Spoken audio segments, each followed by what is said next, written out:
I think mainly he lost some routing things for the most part, and he got a little bit less recovery on his DP. But honestly, like the old combo he got was like absolutely absurd, and he didn't need it. And losing a little bit on DP is like not that big of a deal. I think he's still going to be a super good character you'll see in Season 3 tournament play.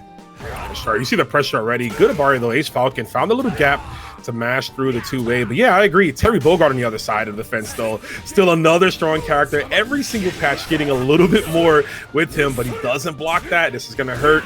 We're seeing now both these players, you know, we talked about the system changes too. Both of them still using the Anchor SPG, so they got that extended health. Yeah, it really goes to show you, we were talking about that too, right? Like how many people at Versus Fighting were using Final still. And it really goes to show you how valuable extra life is in this game, right? Like just having an extra guess can mean more than just having the meter itself. Yeah, your combos are going to be a little bit shorter, right? Because you now expend more rev meter once you nail them. But on the side of Barbar, though, he's super optimal as well. The dash of command grab. This is going to hurt. Another sequence here will do the trick. Going to have to go for the knockdown off the super. Time to guess correctly, AceFalcon. Are you going to soar? What's going to happen? Yeah, I guess safe jumps. Oh no, missed the combo. That's unfortunate, but he's unfortunately still in a bad situation here. AceFalcon does get out of the corner, but it gets tagged on the way out, and Barbar will take the first game. Up the dash up C. Still a pivotal normal for Gato. Just super good range on it. It's deceptive almost. I feel like he hits you even a few inches out of where his hands is. Terry on the other side though, looking at some of the changes he got. Terry just got some small quality of life stuff. Yeah, far light kick and heavy kick got buffed. I mean, no, heavy kick actually got nerfed. It increased recovery actually. So definitely can't anti-air as often. Yeah, they said enough of that, Dark Angel. You can't far D whiff punish everybody to victory. He said, "Watch me." Yeah, hey, that's true. It's recovery, right? You put that button on block or on hit, it's the same. He's still getting cracked, just like Terry is right now in the mouth opened up. Barbar, good to see him, still versed in his Gato. I know he's been a bit of an earthbender lately and doing really good in that game, but he's right here. Oh, what a DP. Now we're out. Back to mid-screen, keeping that pressure going hardcore. And yeah, Ace unable to stop the hot pressure here. We gonna try to spend? Yeah, there you go. Good stuff. Yeah, expelling every single resource that we got just to optimize. Best way to handle that rev meter. I like it similar to Street Fighter where it's like you drop every bit of your drive and then, end on a super, right? Use everything you have to close it out. You get it back. This is a game where you start with all your resources, so. Yeah, it's a little bit more important now after Season 2, the way they changed meter gain on EX moves. So like now it's a little optimal to like just shove as many moves as possible before you kill him. Ooh, we shoved out the DP at the wrong time. Cuts the combo short. Doing that if he extended it, he wouldn't have had enough time to kill, and I like that. Barbar saving his resources. But the DP break catches the back jump. Yeah, AceFalcon, not sure how to handle Gato. That's that strong pressure, man, from this character. He can make you do a lot of just Hail Marys on Wake Up to try to, just get some bit of a breather, right? Create some type of space. The kick that he does can send back fireballs. So, yeah, we might see some of that. But we still got Tantan on the most nerfed character, Krauser. His nerf was his lane leap. His lane leap now has more recovery. That's it. Can I be real with you? When I was looking through the patch notes and I saw Terry lane leap heavy, I was like, what move is lane? I looked at the command list for like 5 minutes before I realized what was wrong. I was like, that's crazy that they nerfed the lane stage and like gimmick moves. Like, who knew about that? But right now, Tantan putting in some work with this Krauser. We saw the double high dodge. He's going to go down though. That's a whole lot of meter for Joe. Golden Hill. Oh, we're gonna be cheap. All right, hope he doesn't come back. No, we get the Golden Hill cross up. Classic round ender from Joe. Yeah, a little bit better in this patch too. They made it, I think, only -1 on the cross-up hitbox. So it is going to be he's going to be able to like press buttons in those situations a little bit better. And stance obviously going to be way more useful in those moments. Totally. That super also got buffed too. I believe the damage and the follow-up now from that elbow super that Joe does is a little more consistent. So it's easy to get big damage from it. But this pressure right now, look at the rev meter. Putting 10 all the way down there. Nicely done from PoetryChef. Yeah, you want to stay on the offense here because I know PoetryChef has the guard break combos. Oh, Might overheat. have been able. Yeah, it's kind of reduced the overheat, so it's not going to be that big of a deal. But just gets hit on wake up. Oh no! PoetryChef able to take the first one. Yeah, that Link 5B to 2C from Joe took the glasses off so you can see the damage he just did. Good grief. Joe's back, absolutely. I really do think that we were saying better things about him towards the end of season 2, but like if he's not back, he's at least showing up to the function now. Yeah, he's bringing something to the dinner, right? You know what I mean? He's extra few pieces of Link sausages to the overall barbecue, like you said. But who knows if they're gonna let him cook? We'll see. PoetryChef doing a good job and has been with this character. Fully committed now. I think the B.Jenet changes weren't enough for him, and he said, you know what, I'm just gonna lock all the way in now on Joe. But you know, so far it's working out as we get the crack shoot. Of course, Krauser still a strong damaging character right here. Nice high dodge. Yeah, a little too high for the combo though, unfortunately. So wasn't able to get too much out of it. We're sitting trying to find the moment. Another huge leg lariat. God, this character does so much damage. Just hits super hard, dude, as he has to, man. One of the things about Krauser, I mean, as great as he is, a little hard to pilot, right? Kind of slow. I'm learning that myself. He's a very slow character and so much startup on his normals. You have to be super particular in how you approach. Right now, Joe Higashi, we got the Rev Blow knockdown, baits the super. No, actually pressed the button. I thought we were safe jumping there. Oh, no, nothing afterwards. Yeah, just runs into a button. PoetryChef trying to get aggressive at a moment after a hit fireball, but Tantan reads it right. Yo, like, see the limit in the background? Hope we got some Rick Stroud players in the bracket. That'll be cool. Oh, there we go. Some zone in, the slash kick. Yeah, just to hammer on some more damage. Whoa. Nice confirm it after the far B. Start that game one more time. Oh, the overhead. Just a little bit extra damage. Throws to the corner. This could get ugly. Just tries to... You know what? I'm not mad at him for that, but like, yeah, just... That's a super hard read. You know what? If it hits here, G. So yeah. what can you say? Definitely one of those. Ooh, big old far D. All right, get the confirm. Tantan looking good. Fakes the fireballs. Yeah, he missed the... It's kind of hard, though, to time the anywhere juggle EX claw after that. Yeah. Nice little start here. Gets a close D. Really good pressure from PoetryChef. Doesn't overextend that time. He's just kind of really looking for an opening that Tantan will give them, but pretty solid so far.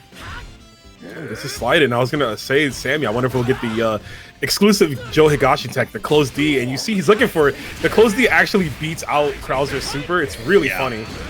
I was wondering if we're gonna see it, but we're not gonna get the knockdown. Instead, PoetryChef with the dash up 2B, gonna close things out there.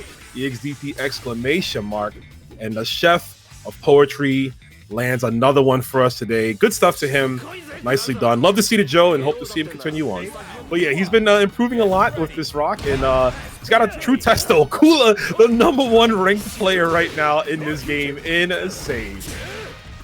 Yeah, even in KOF, Kula was like an absolute grinder, like just always on net play, constantly playing. So I'm not surprised to see that.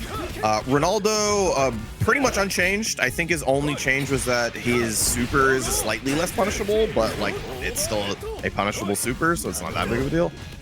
That was it, right? I think that was it. Yeah, I mean, he's another character that's like, he's as good as the player piloted him, right? Because he's so freeform with his specials and how he can manipulate them in certain ways. It really depends a lot on you, but he's a great character. Good mix, great pressure. As you can see right there, unique zoner. So he has the ability to do stuff like that, but there's the air rev blow. Wake up uppercut. Immediate rebuttal from Kula. Says, no, not today. Yeah, he's... You know, Kula has really believes in this character. Like I've heard him say that he really thinks that this character is top tier, despite what other people put him on the tier list. Like definitely a lot of people think he's lower on the tier list than Kula thinks. But man, he makes him look so deadly in this game. Yeah, I mean the results show Kula just shy of the LCQ. This is going to be a quick round, by the way. We were talking about how good Ronaldo is, but his damage too makes no sense to me. feels like he has barely any scaling on anything, and everything leads to hard knockdown, right? Because he's often for not in an SPG to get that air rev blow. So, but yeah, no, this character between Neku, even Diaphone when he consistently competed, I mean, they were kind of always in a mix, even if they didn't win.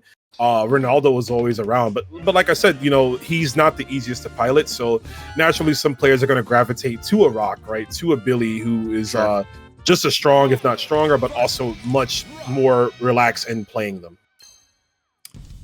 Yeah, I mean, I always appreciate for SNK specifically, they always add like weirdo characters like this. Like there's just like kind of play a little bit off the beaten path a little bit, but like a lot of the times, like you said, like people just feel more comfortable on the staples here, like Rock. And I mean, speaking of Rock, another character that barely got touched, honestly, like kind of loses his way to force his opponents into bad situations with losing some or increasing recovery on the Shippudens. But other than that, like I think this character is still intact to be one of the best characters in the game. Yeah, I mean, his run speed got reduced a little bit, which I'm grateful for, because I feel like he just kind of crackhead breaks off. But again, he still has that, right? One of the better neutral skips. Yeah. Just dashing on in. Hold up. Let me give you a hand, says Kula. Jack is already on down against set point on Kula. Wow, look at the clap back on that air deep. I mean, excuse me, the grounded DP. Bit of a drop right there. This should be it, though. Any next confirm here. Ooh, yeah. Good stuff. Yeah, Jack got a little too frisky with those rev blows, right? And understandably so, it's a Rock Howard. You have a really strong rev blow to use at all times of the game just because of how awkward it is. He jumps up. Every character in the entire game gets their close A except for Hokuto. Ooh, in that range. And let me tell you, Hokuto versus Hokuto doesn't get his close A. Every other character does. So he effectively does not have a every other character in the game has a 4-frame normal. In that situation, he only has 5-frame normals now. Wait, close A is 5-frame now too? No, no. He just doesn't get close A. He's not in activation. Oh, right. Okay. Oh, that's what I mean. He's not in activation range, so he just does not have his close A. Unless you decide to just defend it and give him that, then, you know, God bless you. But like, it's so it feels really, really bad right now. Speaking of activation range, did you see that rev blow? What did he kick, brother? Ooh. Fireball connect, Tamago. Yeah, Tamago firmly on the Mr. Karate, has been for a while. Look at that, keeping himself safe, but putting so much pressure on the rev meter too from Urezs. Close to, yeah, this is ugly. He has no, you gotta respect that. You have no reversals to get out of that. And Tamago saw that, attacking the rev bar. Best way to play, man. Yeah, it seems like Tamago keeping it up on this character. I mean, I think honestly, like for any player who has like a KOF background, I think karate just fits you really, really well. It just lets you play with the opponent in a very similar style. Super aggressive, play by feel, right? Like we always mention, disregard for your opponent's life and frame data. You know, sounds like a KOF character to me. There goes for the cross up here. Wow, challenging him on that -2 after heavy DP break. Really testing where Urezs is being right now. Done. Interesting. Keeps it short. Thought we were going to go for a bit of an extension. I think they did nerf the height on the. Ooh, that's that. Yes. But that's one of Billy's changes, right? The up hole doesn't have that extended height anymore, so that does mess with his combo potential quite a bit. Yeah, he's one of the characters that also lost the special in his combo, because not only did he lose some height after light up pull launch, but he also lost some height on the vault move. I forgot what it was called. The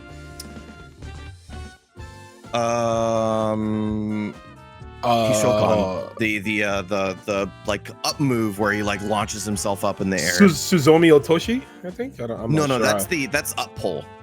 Oh, okay. I'm talking like the up kick move that he has. Yeah, like when he launches up and he comes down. Yeah, I know what you mean. Yeah. So he lost a little bit of height on that as well. So he lost some combo potential, which, like we mentioned with Gato, right, not only means that you lose a little bit of damage, but you also lose a little bit of meter too. So it's like it kind of matters a lot for a character like Billy when he doesn't have an invincible reversal. Like he has to use supers, so he gets less supers to answer those type of situations. Oh, totally. To the point where Urezs said, you know what, I'm actually gonna not do that matchup anymore. I'm gonna switch out my character Went for a dive kick, but super high up. Proper punish from Tamago. We are getting some Hotaru. She's another one I got to normalize 2-way. It's from 4 frames to 5 now. A general change, it feels like, for a lot of characters. But other than that, relatively the same. Still good. Obviously a neutral beast. Yeah. But we'll see what he can do. The clap back. Ora. That was really, really good there. To guard cancel, DP, doesn't want to deal with it. Almost an SVG too.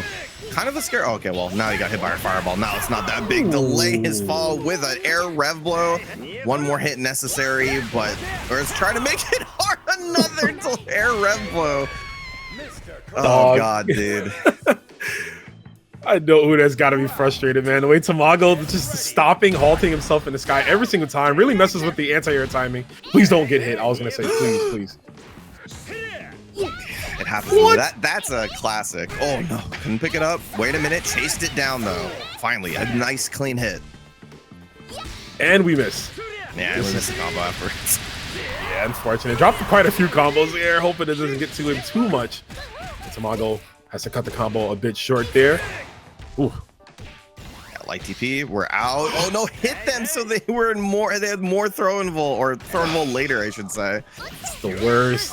I thought you were good. I thought you were gonna block that, you know, and then they end up not blocking, and your whole setup just falters. Oh, this is a bummer. Thankfully, Karate's taunt doesn't put you in overheat anymore, right? It keeps you at 99, which is nuts that they even let that. But you know what? It is what it is. Oh, nice. Close it out. Nice. Very good. Yeah, I actually, I'm a particular fan of Hotaru, actually, in this matchup, because you just get to toss ES Fireball and walk behind it, and don't have to worry about his fireballs. You don't have to worry about this character sitting full screen and taunting you. Right. Yeah, it spends meter, but like now your Excel and Flux are cheaper, so you don't have to worry about it being too much of a issue on your rev meter. I agree. It's also slow enough too, where like you can kind of throw off the parry time, right? If they try to like stance parry to kick the fireball back or whatever, you know, it messes with that a bit. So, okay, taking his chance. Interesting enough, and he's gonna get it. Keeps the combo short. He was revving up considerably high there. Ooh, let's go. That's gonna be a big combo right here. We obviously spin it. Oh, gonna spin it next time, possibly. Yeah, a little high in the rev meter. That I also thought he was gonna spend it because he is, gonna put himself in a bad situation. Gets just regular hit though afterwards, and I think Tamago probably gonna spend. No, full spend? No, just one. All right. Just wants one. Watch that command grab. Okay, he goes for overhead instead. Oof. Please don't fireball. Please don't fireball. Nice. Yeah, there you go. Yeah, good read, using the feints very well. Puts himself into overheat though. Oh, and Tamago's an SBG. If he gets one hit, he can guard break him. Oh, now he's in overheat. Oh no. 14 seconds on the clock. Oh my god. It just runs in full first. 10 seconds. No, not like this. Don't get scummed. Oh! No! Just a regular throw. Oh man. Yeah. Like, I really think that back throw change is like a lot better than people are think it is. Okay. I have a corner set up with him. I got to figure out a mid-screen one, but yep, like you were gonna say, PoetryChef Alex Smith. Love to see Alex Smith still on B.Jenet after the few changes she got as well. Ooh. Do you have this pickup? Very nice. Get the link off the close D. PoetryChef all gas right now. I mean, if anyone knows this character, right, he used to play her in the past as well. We are moving to the future. The future is now with the screw up. Yeah, I was gonna say the same thing. Like, these two were the Jenny champions of basically season 2, right? And a lot of season 1 as well. But PoetryChef is trying to move to greener pastures, I think. Not to say that I don't think that Jenny is like possible. Alex Smith had a really good showing at Evo, actually, and really showed how good this character can be. And she got some decent changes. They're not fantastic, but they do make her game a little bit better. Yep, this improves on what he can do as a character. The core is still there. The close B has a bit more proximity, so she's able to link into it more consistently. Nice bust out though with the uppercut. Keeping that one short. Once the hard knockdown, you see Alex also playing on Excel ratio as well. Gets the confirm off the counter hit. I like it. speaking of player play styles, that's definitely for Alex Smith, right? How aggressive he is with Jenny's rev blow. He constantly uses it because it is the fastest in the game. He wants to make it ever present and constantly make you think about it, makes you change the way you pressure. And I think that's a really good way for Jenny to play, and it fits Alex Smith pretty well. Yeah, she might be one of the bigger like benefactors of this SPG change, right? You get access to your anti-air, pretty much your only reversal, your meterless reversal, if you will, at the start of the round. But you see the pressure is on. Nice jab out though, and puts himself in the corner, unfortunately. Yeah, just backs out afterwards, gets a throw, has some meter to work with if you can find this nice hit here using the EX fireball. Just get both frames. Nice run under. PoetryChef takes the corner and has both bars he can kill with the next hit. There it is. He will or not. Opts to not killed here and might die in his own right. Hold up. Not like this. Not like this. Oh, okay. Wow. All right. You let it rip on pressure. That is stronger man than I, 100%. He's like, I could use my meter to kill, or I could drop this combo and just use it later as a defensive tool. I think I'll opt for that. Good stuff to PoetryChef. Alex backing out here. I wonder if this is for an SPG position change, right? Maybe. Oh yeah. Yeah. I guess we'll see when the match loads up, but we shall see. First one goes to PoetryChef, making this Joe look good. We'll see no changes. Interesting to see that PoetryChef actually is still picking on final. I'm wondering how much of that was a conscious decision, how much of that was like just, you know, this isn't the part of the game I've optimized with the character just yet. Right. Are we still looking for more health? And maybe just cutting Joe's combos short, right? So the meter change isn't as bad, right? Well, who knows? Sure. Yeah. Keeping it simple. Alex is up right now. Base the DP. Nicely done. And punishes with the throw. Interesting. I wonder if that builds more meter than anything else. I don't know. Oh, yeah, probably, right? Because every other normal that would kill there would just be like a regular normal. You're not getting like a special or like a DP or anything. So yeah. For Jenny specifically, that might be the case. But PoetryChef getting started here, using those close Ds. Nice guard cancel on the second hit there. It is a big weakness of the move is that you cannot special cancel it. That was nice right there too. The delay off the dive kicks there. Yeah. Got the wild punish confirmed. Oh, he knew it was coming and tried to jump in the air. PoetryChef. Try to find that opening right here. 39 seconds. Alex Smith waiting for anything. Tries to hot dodge. There's the guard cancel. This is huge. I think we drop it all. You see that green go all the way in. Very good. In the kill. Joe damage. Hold up. Really, really good. That was like punishing Alex Smith for trying to finish fish for that final hit with Hind without, you know, trying to get in there. He tries to use it from halfway out and just gets that nice guard cancel. That's the type of stuff that you want to see in City of the Wolves. Ooh, that's the type of stuff I'm trying to see too. With punish super, insane. Holding on to that. Obviously, having guard cancel, you know, rev blow just like that right in the back of your pocket at all times. Getting these hard knockdowns. This might be the best change, honestly, for B.Jenet was the SPG changes here for point. But we got a guard cancel right back at you. Drop from PoetryChef. Ooh, using the counter stance. The fearless man indeed. Yeah, but that's the fear though, right? You use an Excel and you get hit once. You have the least amount of defensive modifier. See if he can get out of the corner here, because this is going to be a lot of pressure. Puts himself into overheat, but he almost got the guard break. If he can find any hit on block on Alex Smith, but he mashes after PoetryChef's dash up. Just a pixel. He's going to do it! Hit it here, and it gets countered. No way. I knew, Sammy, but I was like, let me see. I want to play this out before I call the final judgment. I know that counter beats so much, but you got to make sure sometimes. So the correct answer in that case was screw up, right? Because it's a fireball that might have worked. But naturally, as a player, I'm going to hit hidden gear. I'm in SPG. It's usually your best situation. So great stuff from Alex Smith, thinking outside of the box, knowing that PoetryChef was going to opt for a physical super.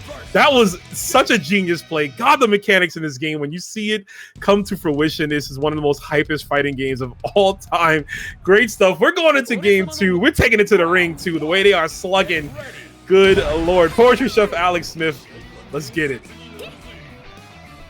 That was absolutely how rare is it in fighting games where it's like, no, you use too good of a super.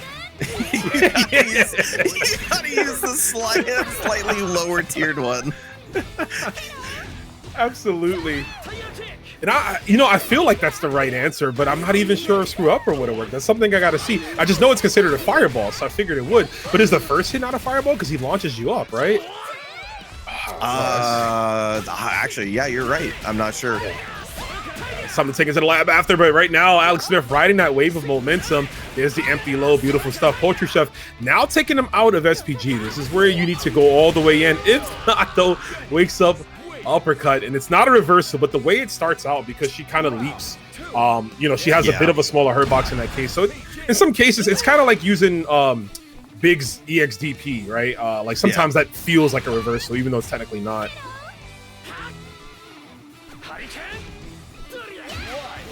Ooh, huge wild punish, and gets the right combo for it too. This is going to be huge damage.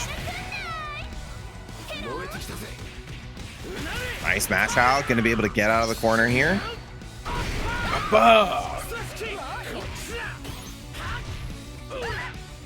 Ooh, that RC. Really locked in, though. Thought it was going to be a string. Wake up counter's going to work in our favor. Not enough resources. Alex had to cut that one short. Ooh, what a JA. I know. Jump back JA, give some space, 3 dashes forward, just catching PoetryChef, holding back, and didn't hold back long enough that time, gets hit on the way in, and Alex Smith able to take it 2-1 over PoetryChef. Beautiful. Character, I think, is super duper good. But bro, what is that fit though? I was gonna say the same thing. Yeah, man, I don't know enough about box. Is that the WBC belt? I think it's supposed to be green. I don't know enough about boxing to say. Anyway, it's so we got RonDun versus Kotir, and RonDun just as a style of rock, one of the most aggressive you'll see. So and I think maybe one of the players specifically that might be quite hurt by the Shippuden change, because he is a very aggressive person. He runs forward a lot, so the run nerf also might have hurt him. I want to see how he plays around that. Yeah, interesting enough, I think him and Mitsuhashi, right, really favored those air Shippukens. Mitsuhashi used that to beat a lot of karate players to beat the stance out. But yeah, right now he is getting tossed around by this Krauser, whose stylist really must be blind, because this is I don't get. Maybe this fit is popping somewhere in the world, but it's not hitting in the States right now. But you know what it is? What it is? Kotir hitting hard with that Krauser. Ooh, tries to Farsi, or Kosi, I should say. Oh, Farsi, my bad. Yeah, there it is. It's all one. Oh my god. Oh, gets the trade. That just saves his life, but finds a hit or tries to turn it into a mix-up rather than confirming into light hard edge. Dude, the fact that he was ready to jump though, like most people would not react in that case. So Kotir's definitely on him. We do get the hard edge though confirmed. Trying to wrap this one up if you're RonDun, sends the elbow. Jumps again, and that's actually going to cost him his dear life, because we are building the level 3, even though we only need 1 to do it, because it's Krauser damage, but you're going to have to hold this one. I hope you like DBZ, because you're about to hold this final flush. Oh, and you're not coming back, unlike Raccoon.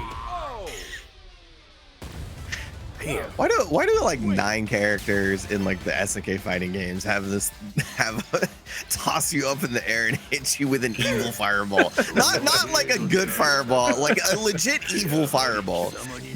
Fireball with bad intentions, right? Yeah. I'm saying, you got Rugal, Krauser, Athena of all people, right?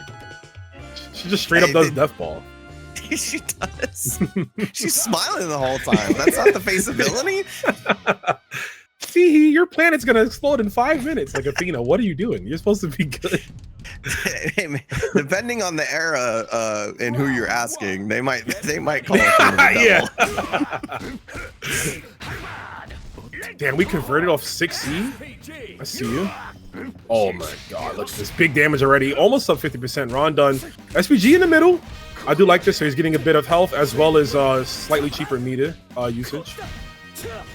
Yeah, it's a good middle ground, I think. Also, if you're playing against Final, it like doesn't make it so that you have to play perfect early on. You can make a couple of mistakes, and then you're in this situation exactly right here, where you're in Flux and then they're in Final. So you get the damage buff versus their Final as well. You don't have to. You can blow through that extra health a little bit easier. Yeah, I love that again, because like we've seen that in season 1 where there was not much of a difference. Like Point SPG was like the first combo took you out of it immediately, right? Yeah. So now essentially you get to live a little more. You have it. You get knocked into it too, so it plays into later games. So definitely good throw process right now. Working out for RonDun as he spaces himself properly for the wild punish setup. Extra damage on that one too. We're going to the wall. Woo, the meaty overhead setup, and he tries to go for the mix. This guy is always, he's just running like randomly generated numbers at all times for setup, y'all. Oh, that hit him because he was jumping. I think he tried to do Shibuken and missed it, unfortunately. Nonetheless, he cleans up the game and ties it up 1-1. Oh my god, I love this game. These players are going at it. Kotir and RonDun. Game 3 situation. Yeah, my bad. It's no, you're good. It's just, you know, RonDun, I think just kind of getting the aggression going a little bit better at that time. As you mentioned, he's like he is kind of just picking whatever for mix-ups. So that could be good and bad, right? And it's bad because you might not be honing in on a possible weakness in the opponent's defense. It could be good because it's extremely hard to read. Like I felt like if I've ran into RonDun online, like that's definitely my problem versus him. It's just like, oh, I do not know what's gonna happen next. Yeah, the fear of like just not knowing anything, what the future holds from RonDun and like how he plays. Even this sequence right here, as he catches something from Kotir, I'm not sure what that was, but it was a wild punish indeed. It just backs away. RonDun, hands on fire. We got that SPG. Yeah, he's trying to step into position. You gotta watch those leg tomahawks if you're Kotir. They have not been spaced properly in the last 2 games. Yeah, that's a big deal for this character, right? You mentioned before, slow as hell, so using leg tomahawks to cover space definitely helps him quite a bit, and this hurts quite a bit. Put himself into overheat and drop the combo, and you gotta run away from this character. Oh no, not again. Yes, nice super cancel to beat out the run blow. Good presence of mind for RonDun, and takes that round. Genius. He saw Kotir was like, yup, I got you half guard break. One more Red Blow. Red Blows do a significant amount, so nicely done. RonDun taking advantage, almost like the, you know, being the Matador, right? Leading the bull all the way in. You see red, but I got something for you at this end. It's looking good here. Oh, speaking of RDs, turn his whole body around. God damn.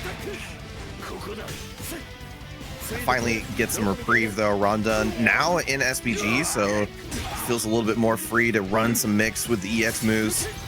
Kotir dodges it quite well though. RonDun's still super aggressive even with that high rev meter. Oh no. Wow, that's so good. Yeah, that's what I was thinking too. That was genius, right? Didn't even need to do all that, but he made sure. Final round.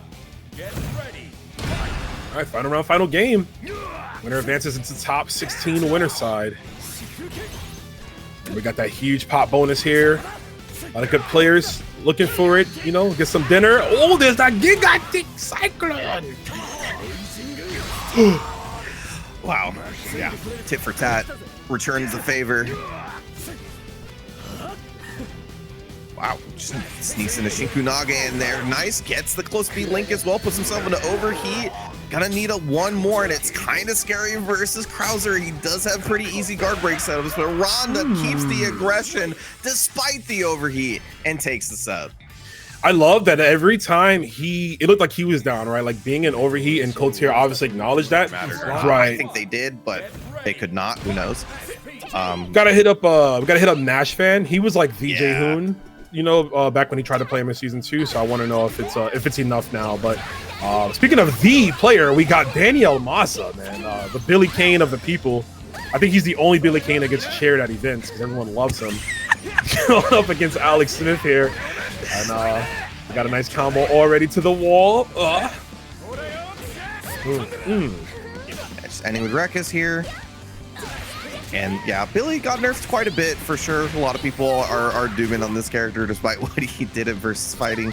But you know, you can't say that the game plan isn't still intact, right? Farsi's still absolutely deadly. You know, just don't whiff it. That's your big change now. Yeah, but the whiff is like, yeah, it's more punishable in whiff, which is great, but it still covers so much, right? So even when you think you're out of range, I feel like you just get tipped by it, you know? Tipped by the stick, if you will. It is Sunday. We can't go anywhere, but we are going to get this red line, no, all the way to the sky. Fire!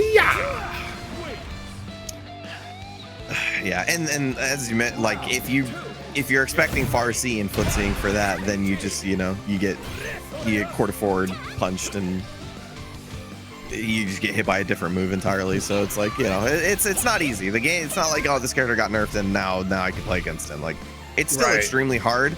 And I always thought like Dany embodied this character really well. It's like he never like super abused the broken stuff because it was just like, oh, this is really good now. It's like he always played Billy Kane, the character, at his core. I agree, and I think that's what attributes to the fact that like people love Dany, like they just love watching him play. Like that was a beautiful play right there, the dash under to catch the anti-air low on the way for Alex Smith. Alex Smith is in the corner. I think he tried to guard cancel there, but just didn't get it out in time. Ooh, okay, this is huge. I would spin that bar, take him out of SPG. Yes, sir. Yeah, Sithioki is here, tries to chase down the backdash, just a little too slow on that one. Gets a hit here, gonna tack on a super, gonna do quite a bit of damage because he's out of SPG, but just needs a little bit more. Catches him with the EX Senpu, canceling it a little earlier than Alex Smith expected, and takes the first game. So tricky, right? You throw off the timing of when opponents want to guard cancel by simply either doing the move earlier than expected or later, right? Like that's the fundamental like disadvantage that you can have sometimes, being so good at guard cancels, right? And flipping their momentum on them. But I also want to bring to attention too, Alex Smith, I think he tried to high dodge that jump in a little too late. One of the things I would love to see, I would love if high dodges got like some type of iframe, maybe just on jump normals, just to make it like, if I know I'm gonna high dodge, you know what I'm saying? Like I should be able to get it more. There's a lot of situations where you high dodge and it's just a tad too late. You eat a huge counter hit, even though you're technically right for anti-airing. It just doesn't work out. It would help characters like B.Jenet who doesn't have the best anti-air options. But we move to the Yuri Fitness Club. Time to work out. Get stretched in this dojo all the way to the wall. Ooh. That hard knockdown. Tries to go for the overhead. Nice block. Oh, just after all of that blocking, perfect time to see. Finds the hit. Gonna clear and get out of the corner there. Yo, what up, non-factor? You were supposed to be the Rick, bro. You was supposed to be you. You're supposed to sign up. Cook with Rick, man. It's all good, though. Ooh, we got the jump in right through the throw. This will definitely do it. Daniel Maza, another player too. He is so good at just hopping in neutral to beat out a normal like that. He's one of the better players I see, and he gets away so much with that.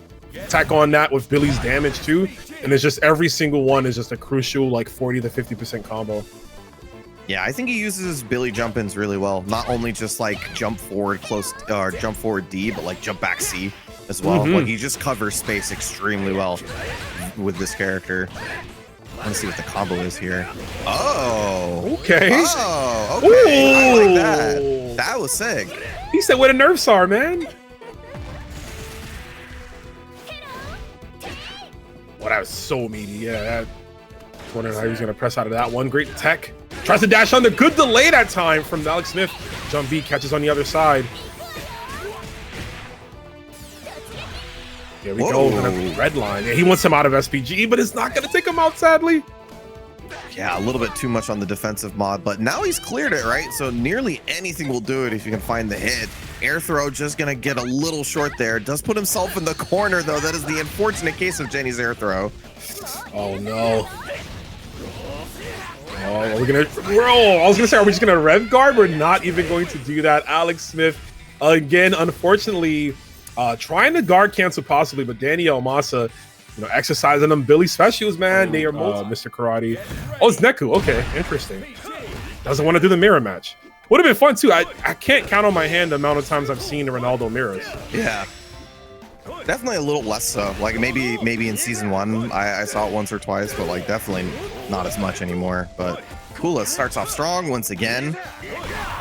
Really think that Excel is very good for setup characters, especially a character like this who has a DP and does have defense to back it up as well. Yeah, that consistent high-low that he gets off of the EX run, and so he can overhead. And if you block it, we have Rev Blow to make ourselves safe. Like, yeah, it's definitely going to be something. You'll see more, and that was a clean non-break on that DP. If that was the light, that was the heavy DP, I believe. Yeah, it was the heavy, yeah. He went super high in the sky, landing on balls on the way down. Football on the way down. You're still here, right, Sammy? Yeah. Okay, cool. Oh god, it happens. It happens to the best of us.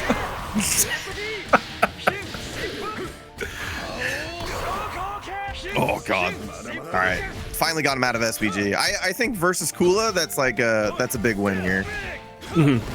And definitely one of the weakness I would say for Excel. Like if you're gonna put in Excel, it's kind of a high risk, high reward, because once you get into round 2, opponent is very likely to have super meter, which means they're pretty likely to delete your SBG in one combo. Yeah, and the rest of your health too, right? Not having that health buff means a kill. Like right now, he can kill, right? Whereas before, you'd be like, oh, you're an anchor SBG, you got a chance to live because of the guts. But I think Neku is all gas, especially he's close to building a bar, but not going to happen here. Kula finding his way on through there, nicely done, I should say.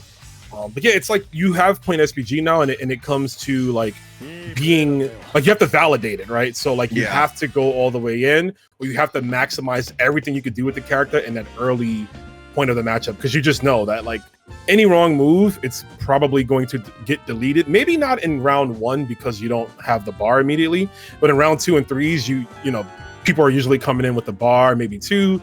Yeah. So you have to look towards that as like, okay, I get hit and it's gone. And we are going to get the mirror match. Looks like the karate change didn't work. And, you know, you just got to stick to your guns. Let's get it.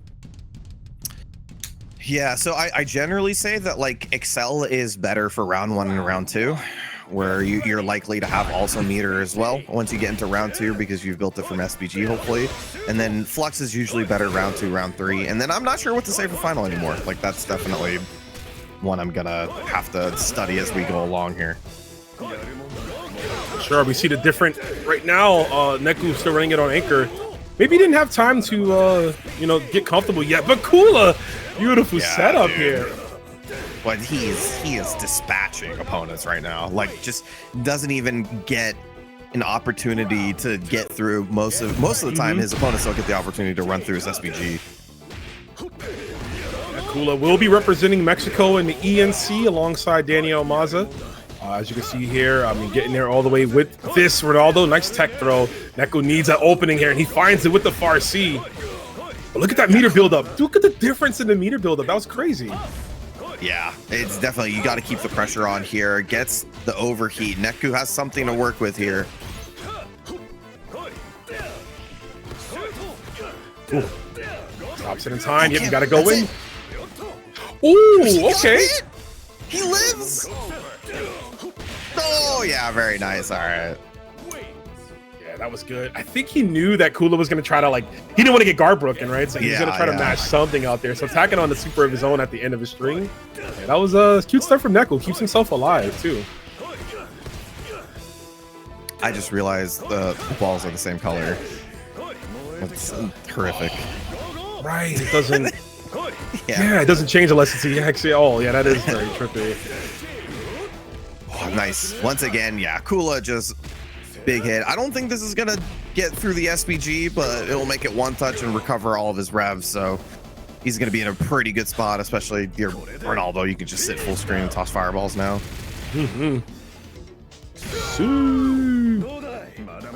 I know this is a fitness club, but it kind of looks like a prison almost, don't you think? Like, like the inmates up top. Levels. Yeah, that's what I'm thinking too. I'm like, this looks like a What do you got, Yuri? What's happening here, man? Oh. Still gotta worry about all that meter on Neku's side, though. If he finds a hit, yeah, but unfortunately, gets thrown. That's it. Kula's gonna take it too. Matches we've seen quite a bit, especially with Mitsuhashi against the Karate Army at Evolution. Here we go. Round start DP break. Okay. Let's get it. Whatever you say, man. Follow your heart. You know, I was just reminding myself of this not too long ago. You remember Tamago was one of the early adopters of Final in season 1. You remember he was playing Final Marco. Final Marco, yeah. Oh, wow, yeah. So, like, maybe this is just his shtick. Like, he just likes it positioned here. Yeah, he might prefer the health, and it's understandably so. Oh, the hit enables that not to work there. Ronaldo was unable to capitalize on the mishap. Yeah, I think he just might prefer the health. And I think there's going to be a lot of people that do that instinctively. They're just going to prefer to live longer, even if they have to cut their combos shorter. Wow. Wake up Rambu, and that's going to take it. Yeah, I mean, you know, what's better, like, you know, realistically speaking, what's better than one more guess? Like, you know, you just get one more opportunity to play the game, and that like throughout fighting games, we've always seen that that's been an extremely valuable way to play the game. Legitimately, yeah. The amount of comeback videos and compilations we've seen, you know, that pixel of that magic pixel, as people call it, right, keeping you alive. And there is it. Yep, we get the command grab that time. It keeps it short. Yeah, doesn't tack on despite using the EX version, which I'm quite surprised with, but it does go a little bit farther just in case. Oh, great read on the rev blow too. That's how you. I was gonna say that's, I guess, one of the better ways to deal with it, right? If you don't want to just like high dodge it, or if you're a counter character, you get more damage. You get a full jump and you can punish it on the way down. And speaking of full damage here, you're gonna get shotgun blasted through the chest with that EX fireball. Tamago stroking the nose, taking the victory. Yeah, I mean, it's really Rock's rev blow is like so freaking frustrating because it's one of the grounded rev blows that goes in the air, and it's so annoying to deal with. So, but there is also the case that, like, yeah, you can, if you're reading it properly, you can change, you can respond to it quite well. We'll see. Tamago played that really well. I felt like he was finding good points of aggression without overextending, like this right here. Kind of just letting RonDun kind of run into Tamago and not doing too much himself. Yeah, I mean, we talk about RonDun's impressive offense and the variable style that he plays, but like he's getting cut off at every option, right? He hasn't been able to express himself, and you see right there, getting clipped by the close D, that buffed close D, might I add, from Mr. Karate, because surely he needed buffs here to get a knockdown. Oh no, we're gonna go for the reset. Chase down. I don't. Maybe he missed the follow-up afterwards, which is a little unfortunate there, but yeah, Tamago's gonna punish. RonDun not looking too good. He's already down set point. Top 16 winners. Top 8 is where you want to be, obviously, you know, closer to the pop bonus, but also you get that extended set, the 3 out of 5. So you have more room to think about the next matchup, but we are going to get the command throw, and that's good because of the positioning. RonDun has the corner. Maybe he can get started with his mix. Goes for another turnaround off the rage run. Yeah, has to cut a little short, though. He is getting a little high on the rev meter, now recovering quite a bit because of the hits.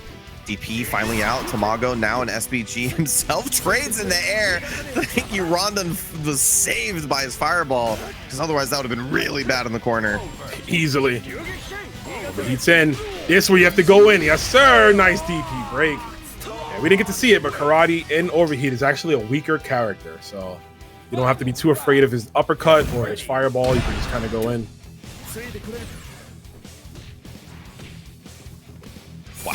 All right. Neutral jump A.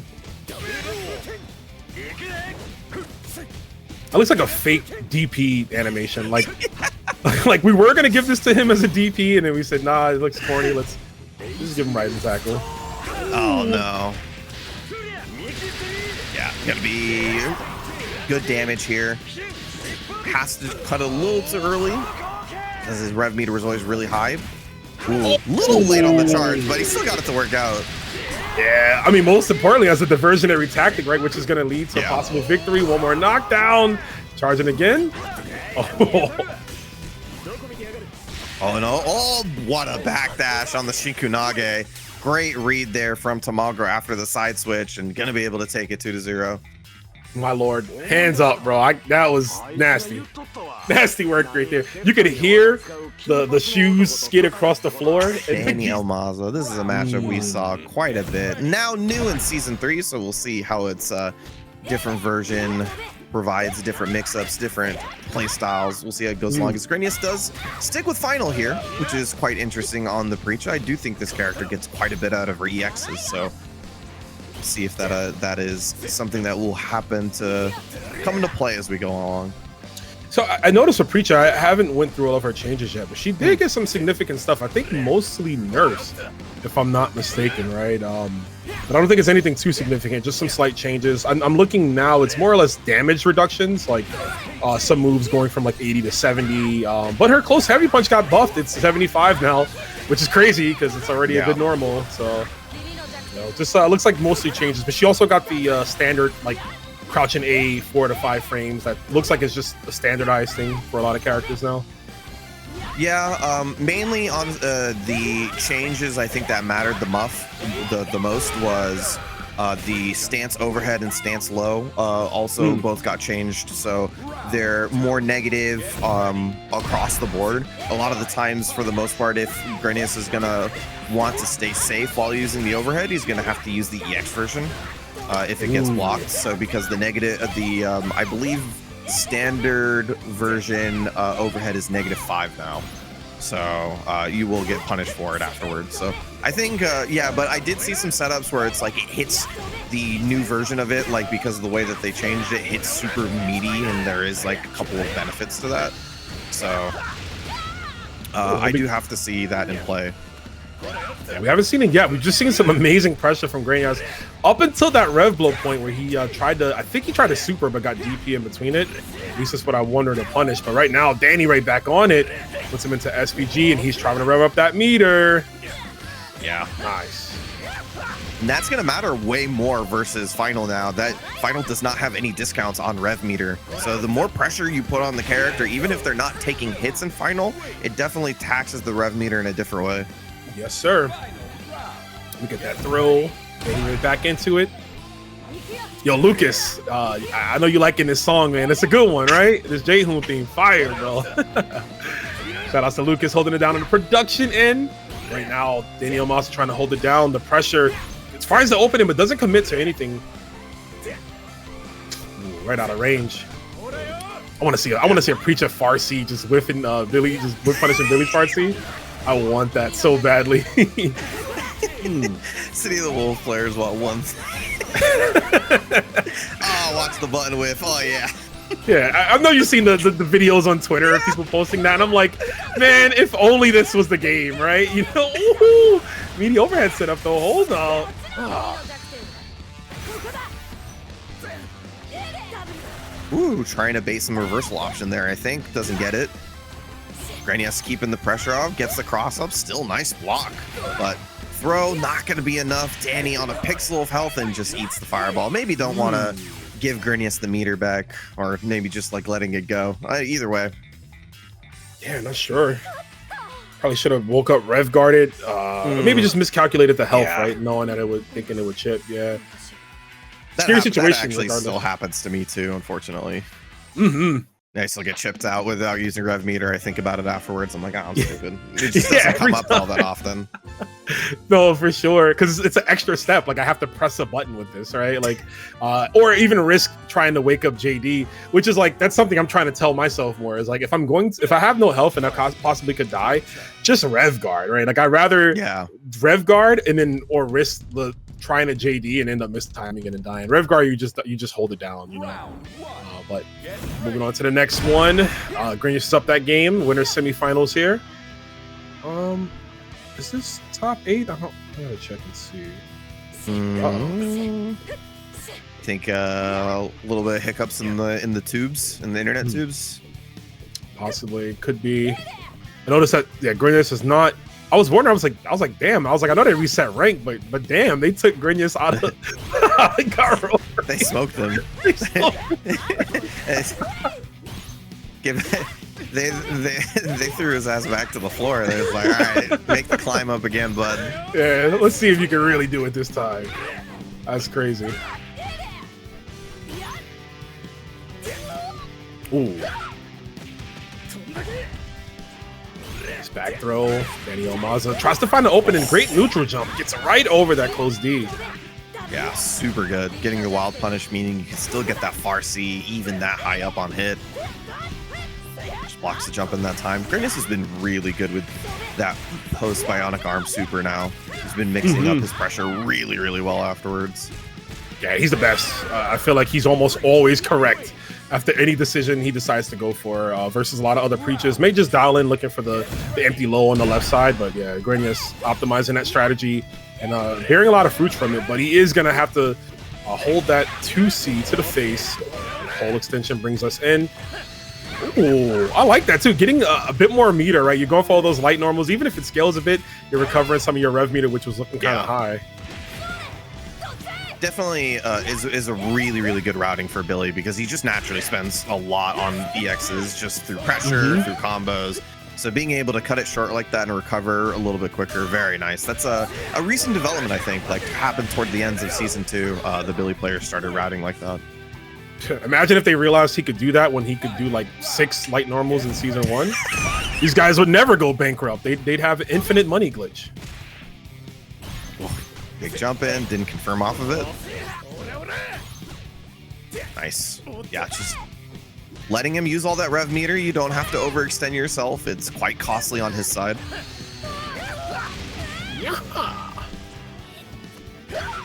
Ooh, empty throw. Always a great option here. No pressure from Dany. You know, he's looking for that eventual dash up throw.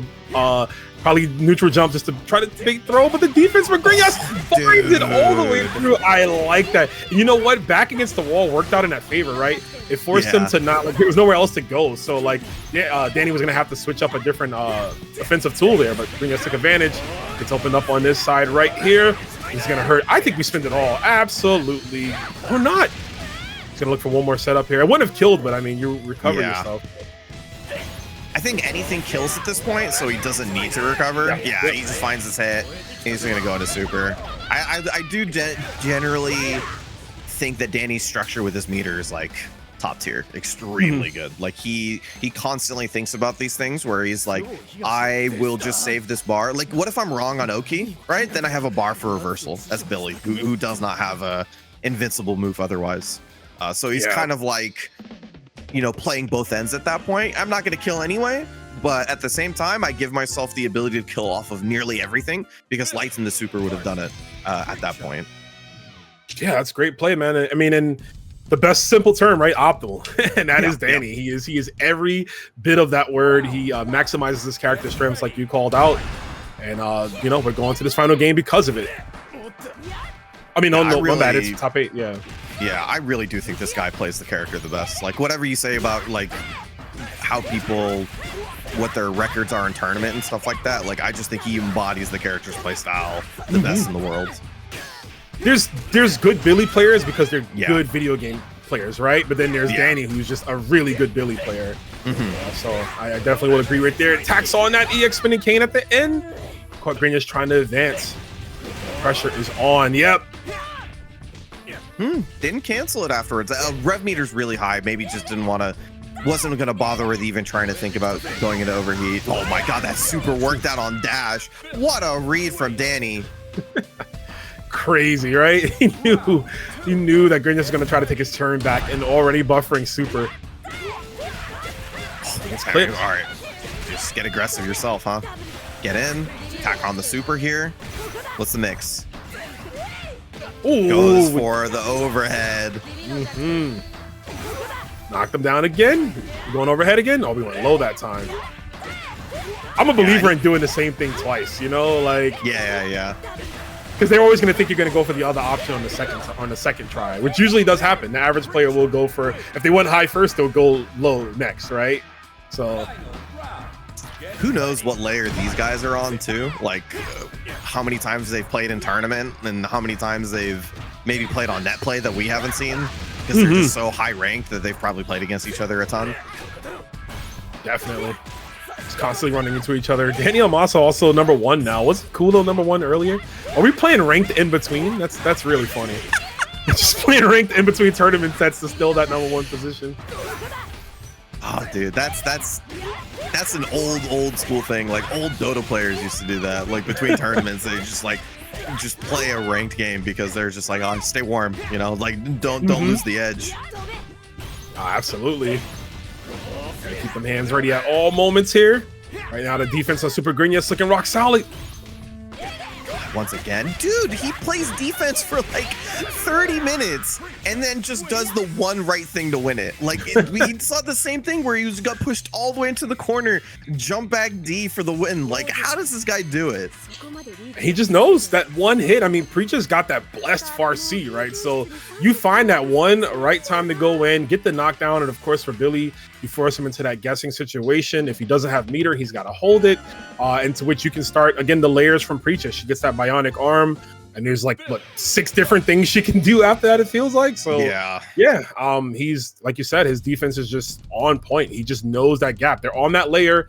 Of course, they've played each other a billion times, so he knows when Dany is like ready to try to go in for maybe a throw attempt. But we're going to the Cathedral. I love this song. Mary's theme, so good. Yeah, this one's a banger. And just generally, the SNK music team just cooks every single time. Shocker. Straight shocker. Sends him to the corner here. About 50-50 on the success once Dany's gotten Preecha in the corner, but obviously where you want to be. Ooh, high dodge. Oh my god, 3 jump-ins on Dany. How rare is that? But speaks to the level that they're playing at right now. Everything's a problem. Yeah, even unconventional stuff, right? Ooh, that was a great jump in again. We're gonna take a lot of SPG as well. We have to build this bar. It's gonna be the knockdown here. Daniel Maza, what you got, homie? Locks it down with the fireball. Yeah, usually we see some sort of like jump-in pressure or trying to mix the safe jump timing, like just done manually, but that time just going for something very simple. Ooh, willing to hold on that rev guard. Oh, and there's the bait we were looking for. Daniel Maza doesn't need to spend any other resources. Nicely done. That fast dash, man. Just get up in there and then just make them flinch, right? With that throw. But speaking of whiffing, that's a big whiff punish. Huge. Being able to tack on the super here, and then once he gets the next combo, he's very close to building the next meter as long as he gets the right hit. And that's going to be it right there. So he wants to spend a little bit more. No, just short of it, unfortunately, but it looks like he's out of SPG. So job's done there. Gotta say, not only is Green's jumping working out well, he's varying up his jumping between hops and super jumps, which is super important because it's throwing off the anti-air timing of Dany. Like right there, he was expecting a jump, Sammy. He goes for high dodge, but the dash in C from Supergrenas, the conditioning has fully set in. Bro, he didn't even need to do all that. He probably could have just done far D wild punish and won. He really told him that you made a wrong decision there. That was crazy. Don't put your hand on the stove. I told you it's going to burn. Supergrenas letting it be known. Last chance for Dany to stay in the set, though. Has him in the corner. But yeah, like I said, that's been about 50-50 on how good that's been for Dany. Oh, blocks it all. Good stuff. Let's go for another throw. Yeah, Dany, you see that meter revving up. Time to go all the way again. But Supergrenas dashes in again on the super. Yeah, I don't know how he's making these reads on dash-ins, but he's 2 for 2, and 2 of them might be huge. Yeah. Yeah, if you're Grenas, you need to start putting that in the back of your mind. That can very well happen again. Dany's not afraid to let it rip. Bro, this sounds like Hey Arnold. That's why I love it so much. Oh man, the kids know about Hey Arnold. Is that a thing in the zeitgeist? They need to, because if they don't, I'm looking at their parents wrong, and we just talked about it. Daniel Maza again, and that was like instant that time, letting that super go. So yeah, if you're Grenas, that's 3 in a row. Takes us to a 2-2. Gotta watch it. The pressure has been great, but Dany able to cut things off before they can get dire. Yeah, that was great control in that last round there, and definitely what was needed, because it feels like every time that Preecha or Grenas finds a hit, it just feels like it's a downhill spiral for Dany. And so we'll see. I mean, something has to change here, because they've been trading games, but now obviously Grenas coming on the back foot.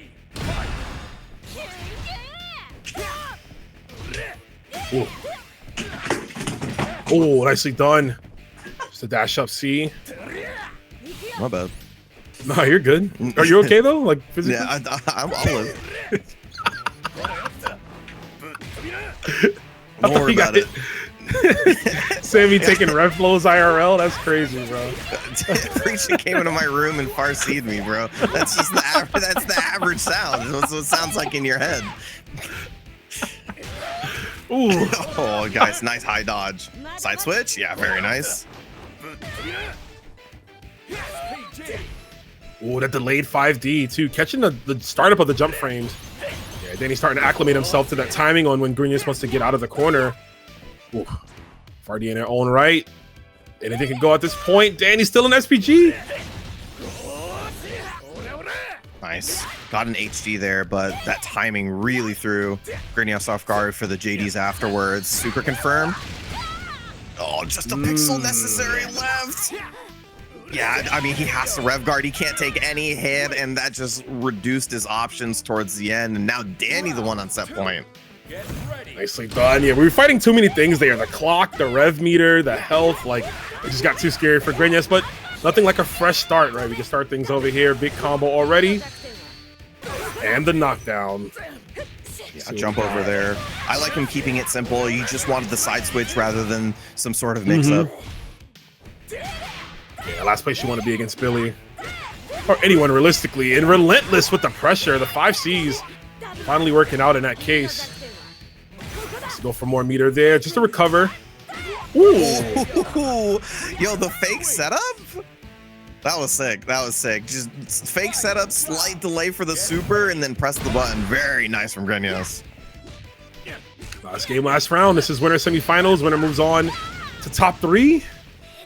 Getting in the money and getting some piece of that huge pop bonus there. Yeah, both players sticking with just 1 bar right now. It's going to matter quite a bit in the case for Dany, who's going to need to respond to this final SPG with the meter, because otherwise Grenas will have a big opportunity to come back with 2 bars. Finds the first hit though. Gonna put Dany in SPG. Gonna have to attack the super here because of how high his rev meter is. Yeah, he needs to recoup as much as he can. The fake high actually doesn't work out in that case. I think he mistimed it, but it worked out in his. Ooh, put the 2C for bar out. And this is going to hurt. Dany's gonna go for the hard knockdown here. The next hit secures the win. Oh, the Dany finish? The Dany finale? It could happen. He doesn't mind. Oh, the whiff! He doesn't go for it though, Sammy. That was huge. That could have been the kill. Oh.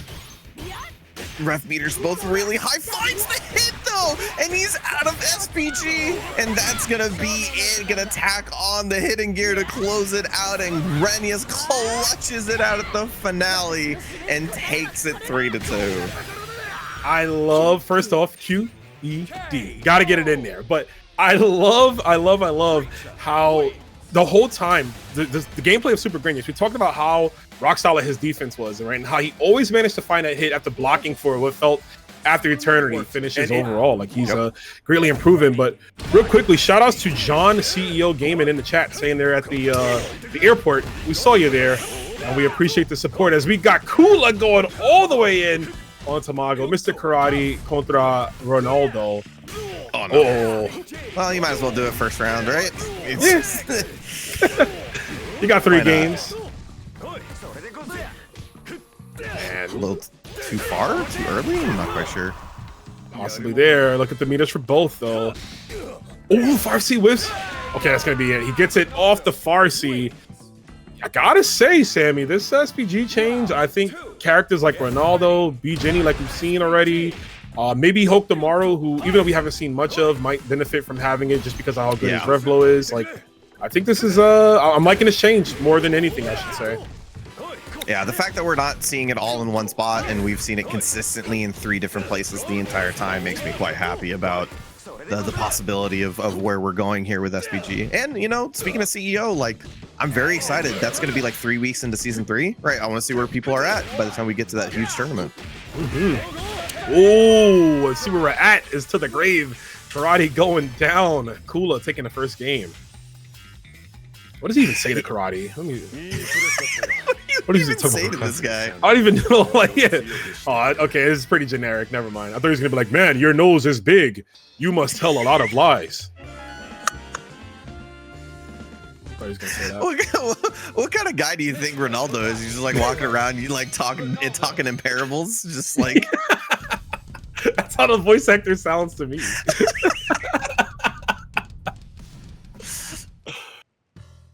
Oh, yes, I love the art of fighting. Should have hit him with one of those, but we're right back into it. Round start, rev blow. Get that going early on. Yeah, gonna cost him quite a bit, but recovers just enough to be a little comfortable here. I like Kula getting aggressive though. Like if your rev meter is just gonna be a little bit higher than mine, let me just start getting aggressive, put some tax on it early on. I like it. And look at that, it's just slowing down here and putting balls out. That's obviously to stop a possible, I was gonna say a possible Tatsu, right? Incoming. Just place them out there. Covers the Tatsu, also covers his own fireball, right? Like one of the weaknesses of that fireball is that even the light version is a 26 frame startup. So like versus this type of character who can constantly spam out fireballs in front of you, you're not gonna feel comfortable throwing your own. Dude, you saw Tamago shifting the rev blow, like the up down, like that was crazy. He was just trying to block anything coming at him, but Kula opting to go for the EX Fireball, which is such a fun, tricky tool of Ronaldo's, right? The way he kicks it up there. We're right into the next round here. Kula, again, the aggression looking so strong right here in the setup. Oh no, we're out? No, he got the wild put. Very nice. That was like, he knew that was going to be the punish. Very exact, right? Like it's all bad intentions in how Kula is approaching with this Ronaldo here. Look at the patience, do that. That's a yellow card. You see him punch the ball? We stopped doing that in the 80s. Where's the referee at, man? And call this one. He tried to hand a god that. You see that? That was crazy. I still think that this is my one change I want for Ronaldo. He shouldn't be able to use his punch moves. Oh, it's just all B kicks. Oh, yeah, you shouldn't be able to you shouldn't be able to use 2A or 2C. That's like that's not fair. You're not allowed to use or you get to do it at exactly once and then you get a yellow card. If you get 2, you're just locked out of your punch buttons. You're locked out of the rest of the game. Yeah, exactly. A ref just spawns in. I thought he was like before they showed him off. I thought he was gonna be like Kim, where like just he's all kicks, you know? Yeah, same. Like, there would be no punches, but I mean, listen, he's definitely hitting with that far C headbutt right now. Though the overhead from the excuse me, not the overhead, the ref blow confirmed off the overhead. Kula is speedrunning this one, man. Any percent, this is looking nuts. This might even be glitchless, this run right here. Someone get GDQ on the phone. This is crazy. Finally gets some sort of response here. Attacks on the super, tried to do his own. He gets a nice run-up punish here. Finally some offense here. The Mr. Karate player has unable to play the game. Well, it looks like they're trying to now. Kula, well versed in this matchup. Wake up BP on this side. Oof. And again, he knows, dude. He just knows that spacing. Yeah, just walked out of that space. Perfect range. Attack on the super right out of the SBG too. So gets hit into it right there. Well, finally gets a nice clean jump out of the corner. Gets the cross up to hit. Gonna take the round and finally puts himself on the board. Oof. Yeah, if you're Tamago, you wiping that sweat off crazy with a huge handkerchief because I was looking bad. Almost a 3-0, right? Just a complete difference from the last game we saw. It is not anything about the player skill. It's just right now Kula is just super like he's just on one right now, man. He's got that Mario star. He's just like unbeatable. And I mean, if I were to say there's like if there's anything that's unique about SNK players, it's like that. There's just times where these guys just go on a hot streak and you can't stop them. It doesn't matter what character they play. It doesn't even matter what decision they make. They're just always going to be right for some point. I mean, the amount of times we've seen players like Xiaohai destroy like his peers, and these are people that could like are skilled enough to win the entire tournament. Like that's just an SNK thing. But right now, Tamago's starting to steal back some of that momentum. In fact, we're gonna get a whole game out of this one as we finish it off with the Ryuko Rambo. And now, I wish he said that on the level 1 because we never see the end now. Oh, dude, it's one of my favorites. He does the pose afterwards. Like, more of age that. is just a number. Sorry, I was reading that one quote. No, you're good. Hey, more of that. Just give me more like secret supers and give me more Rambo supers and funny things. I love stuff like that. Yeah, I love what they did with Geese, where like you do the original inputs for his supers and like it gives you different properties. Like I would love to see more of that across the board. Like especially with like, you know, this so far from what we know from the season, we have like Duck King, who's like a retro character, right? And then Kim, who's also old as shit. So like let's give them some of their like, you know, stuff that they used to do back in the day if you just do the moves slightly differently. Like I would like to see that. So I am so interested to think what they're gonna do with Kim because you know the kids are there, right? So yes, like, the kind of his move list is in the game. So like what else did we give him? Yeah, Jaehoon felt like hey, you know, we want to make new characters, but if you love Kim, you can try to play Jaehoon. So, but you know, I'm sure Kim has kept the best moves for himself. I'm not gonna teach my kids everything. Of course, gotta keep something in the bag for myself. Shit, I'm trying to win this tournament, you know? Ooh,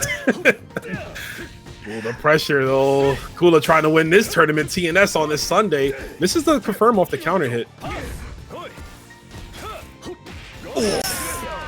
Just the run up close D, just getting him on that timing. Kula once again set point.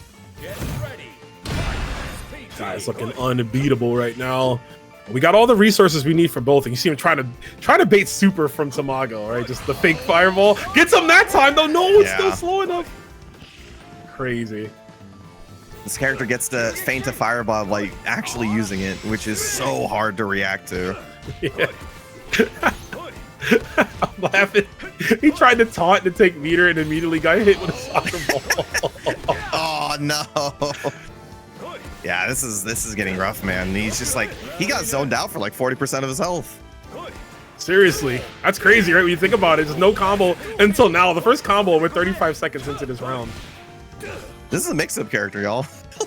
he's supposed to mix you over setups, and he's still, Tamago is unfazed, still uses the fireball exactly the same way. Interesting. Stealing and recovering Rev in that sequence there. Ooh, what a confirm off the far A. Nice. He's back at 0 now. Yeah, it's time to go in. We have SPG, and this will do it here. We have to spend everything we have, or we're just... No, not like this. Not like this. Oh, he has the meter. Anything will do it. Gets a throw. Throw's not going to be quite enough. Goes for the overhead. Doesn't get the punish, though. That was supposed to be your time, sir, but it's not going to be this time. Never went back to the character, so maybe. Yeah, I like. He's the lowest picked character at Legendary Wolf and higher. So that's crazy, but it makes sense though, you know? Yeah, it does. Yeah? You want me to come over here? Sure, why not? You look like you're in taunting range for this far C, baby. Damn, even the dog is going crazy in the back. He has a sick ass combo, Joe.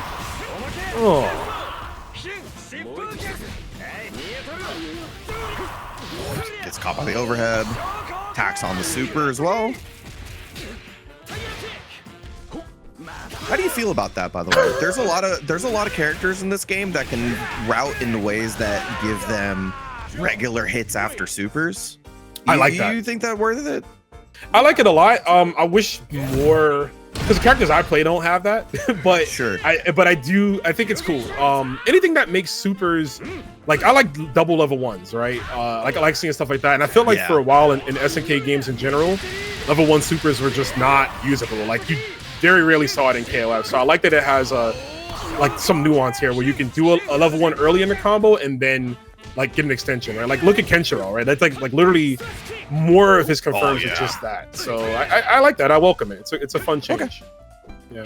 But I wanted to hear your thoughts. It's like a definite question mark on like whether that's worth it in terms of giving up the hard knockdown, recovering the meter a little bit earlier. Like, there's definitely a stylistic choice to be had, I think.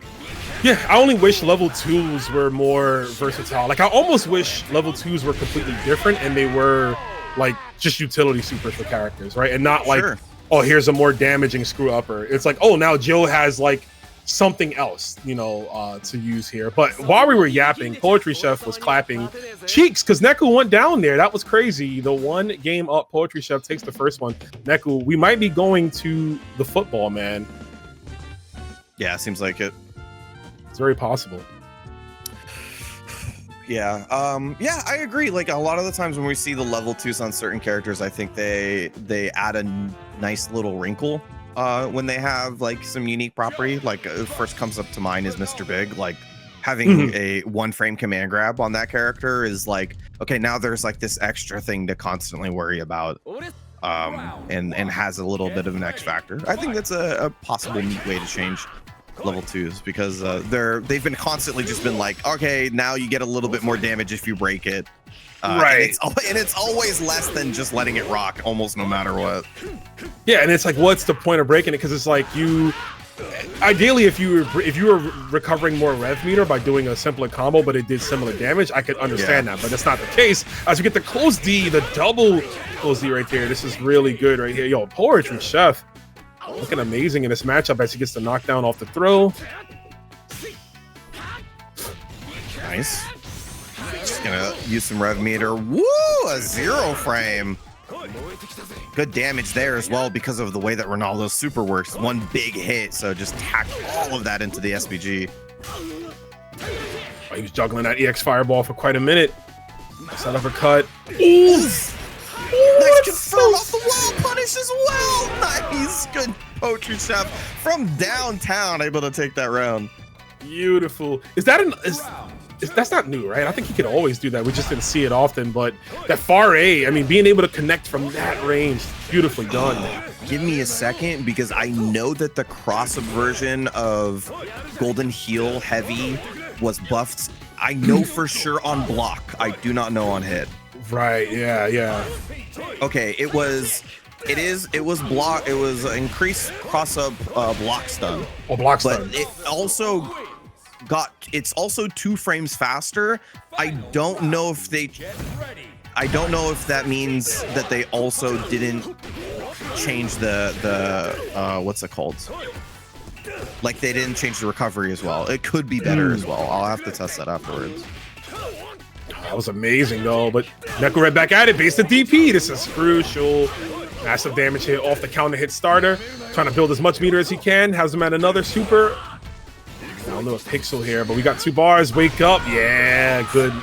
2 baits right there on wake up, and Neku is able to close it out. That's that Ronaldo damage yet again. 2 touch sequences. He takes that game when it was looking rough already.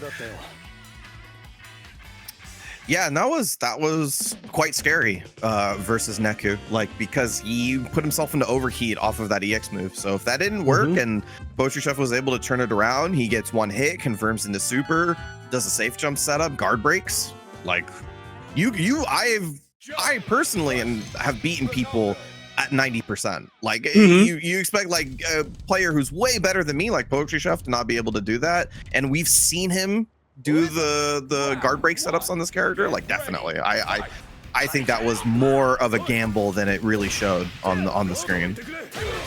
Yeah, good thing is he got that out early, right? And you have these additional sets. Now it's a proper 2 out of 3, but it is loser side, so you don't have that much room to gamble, right? And bet the house and then initially lose it here. They want to stay in this, especially with this beautiful pop bonus. We get the counter hit. I love that setup right there. Just to get the juggle. We got the wake up throw.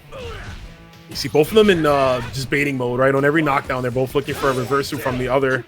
Yeah, just a little bit of delays there. Nice timing on the rev blow. Goes through the fireball as well. Light DP gets him out of there.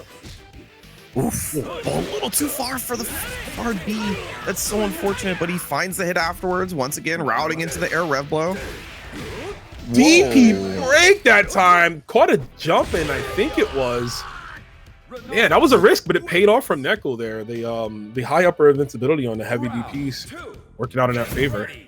Yeah, that was weird because I'm not sure if that was a safe jump setup or not, but that wasn't counter hit. Like PoetryChef just got hit, so I wonder what was going on. Because even on safe jumps, if you use heavy DP break, the idea is you hold back and you get out of the safe jump setup, but you're +2 or -2 in that situation instead of eating like a +10 setup. So definitely, yeah. No clue. Interesting. Yeah, it's weird how that played out there. It could be a mishap from PoetryChef, but he's right back in there. Revving up quite a bit here. Has to look for an opening. Nice counter hit. That felt like he could have juggled after.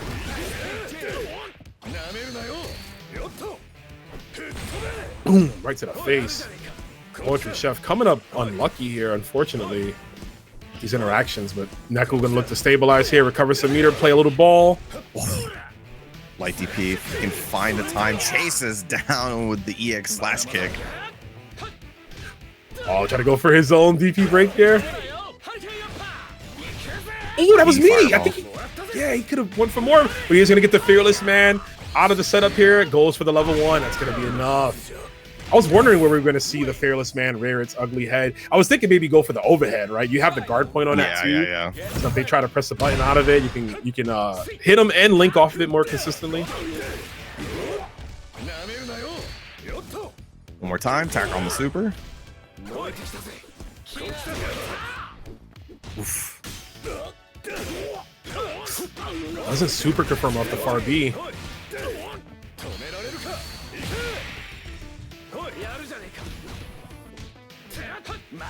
I find some space. Golden heel trades with it. You'll take that if you're PoetryChef. You're out of the corner and actually gonna shove Neku into the corner. Tack on the super.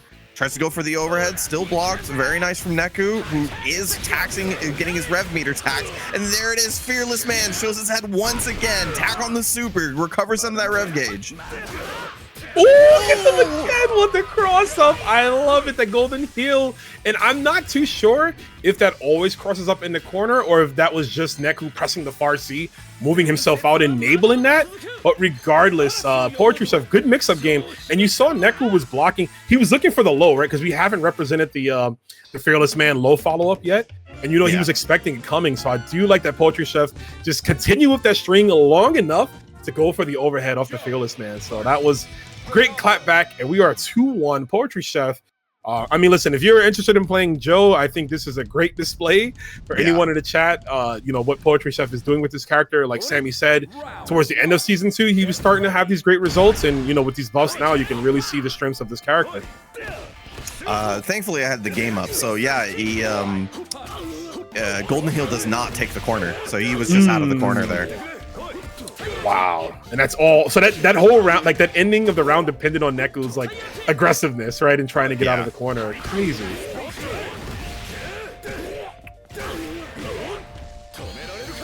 Attack on the super here. Pretty much anything goes here for the kill. Oh, instant jump rev blow dealing with the throw. That's so crazy. Oh, all right. He is asking, he shall receive. He has been throwing the Fearless Man mix-ups in heavy now.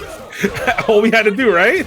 Yeah. Man got us on the other side of the tab, but we should have told him to block that DP because he gets clapped by it on the wake up. Neku fighting back despite the Fearless Man. Oh.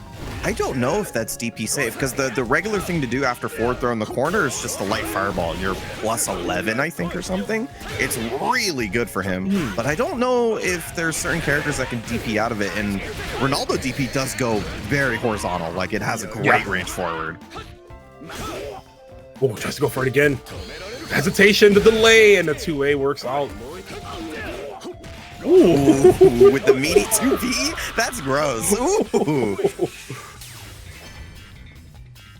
Yeah, that was cute. that was nothing simply short of cute right there from Neku. I like it. 2-2. This character's it's so crazy. I feel like that every day I'll see like a new mix-up on this character. It's just like the world's your oyster with how his Oki setups work. Yeah, he's got it all. He's definitely I know the term people like to use like create your own adventure, but like the way his moves work, you just kind of you can be as freeform as you want, like with Ronaldo. So And it's got Neku here. It's got Neku to the EWC as well. And he is looking to wrap this one up to stay in this top 8 loser side. Winner of this will advance. The other one will, I'm sure, stay home in their pajamas. But time to lock in. Time to go to work. Yeah, stay safe there. Nice challenge. And he, like, PoetryChef is just, like, sprucing in this golden heels just enough. Like, it seems like it's so hard for his opponents to deal with it. And I haven't seen anybody respond to it well. It's all like flails, right? It's not nothing, you know, and again, that's the, you know, not practicing against Joe enough, right? Because why not? You didn't need to do it maybe a patch or two beforehand, but PoetryChef is making a claim for this character. People need to wake up. Misses the setup that time. Or I should say the conversion of the setup. Ooh, but we got that conversion. Keeping this short, simple, and clean. Yeah. Stack on the super, close it out. Neku now on set point. Round 2. Get ready. See if we can get through this. I really feel like once PoetryChef finds a couple of hits, he looks really good, but Neku's been really good at finding that first hit and then just kind of playing the zoning game, making it hard for PoetryChef to get in. Wow, that's 2C. Well, uppercut attempt, and this is going to be super bad for PoetryChef. Don't want to wake up DP here, right? Because this is almost like a setup. Neko's going to be looking for it, but how do you get out of here? Yeah, just slash kick out. I mean, it's not going to be a mix-up, but it gets you out of the corner for -2. You're pretty happy with that. Spends the hitting gear, needs to make a large comeback here. It's going to be good damage, and more importantly, recovering that rev meter. Yeah, that's the most important part. You need that because you get to lock him down. EX Tornado. Well, yeah, slash kick in this case. Yeah, very good. Attacking that rev meter instantly. Safe jump? Oh, yeah. All right, nice answer to the safe jump. Neku knows, but he's almost guard broken. He's recovering a little bit, but he can't do anything. He runs into the fireball himself. So unfortunate, but anything could have happened. Any damage would have done it, and Neku's going to be able to take it 3-2. Yeah, I was wondering, I was like thinking if he did EXDP, if he just went into Rev Blow, right? To maybe stop for a second after Evo to like take a breather, and then like 9 tournaments happened, and like, I have to catch up now. But hey, remember earlier in the day we said, hey man, if he started with the Hotaru, maybe we would have seen a little bit more out of him. Sure enough, you know, Urezs makes it into the top 8, sticking on the Hotaru. He is, yeah. We see Hokuto on the karate. I talked up Hokuto as being a really good Vox, and he is, but listen, sometimes you gotta put that mask on, you know what I'm saying? Mask will turn it into cash, if you will, but right now, we are getting, spinning our cash through the rev beater that is Urezs. Put him on his back. There it is, classic Hotaru. Either command grab or regular throws coming down after that fake, you know, the frame kill jump A. Yeah, this is a character I actually always thought fought karate well. EX Fireball, just being able to deal with his regular Fireball, and it's something you want to throw out in neutral anyway. Also, heavy Fireball's a bullet. Like, that never changed on this character, so it can always just kind of stop him in his tracks if he wants to do Tatsu, if he wants to do something like that. But you see, Urezs kind of going for that idea, right? If he wants to worry about the neutral at any point, EX Fireball, run behind it, get a response from Hokuto. Wow, that might have been one of the first times I've seen that the overhead from counter get punished. And Uda is even testing the waters there. He gets the 2B, he doesn't finish up. I'm sure next time he will properly punish that, but Hokuto is going to get a throw on his side. Puts her into SPG. Oh no, not like this.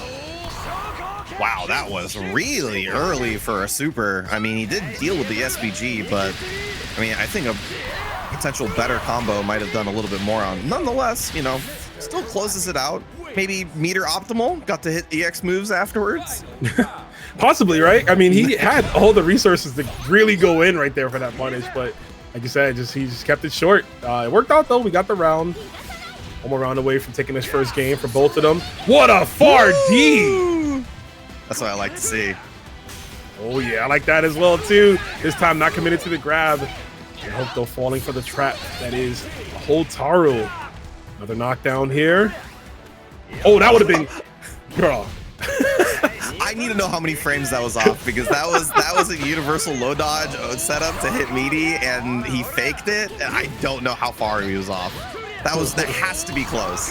Yeah, probably a hair or two away, honestly, when it comes to frames, because like that normally would have worked right there. But still, oh, the breakdown! I didn't even realize the overheat. Yep. That's crazy. Optimized there from Hokuto.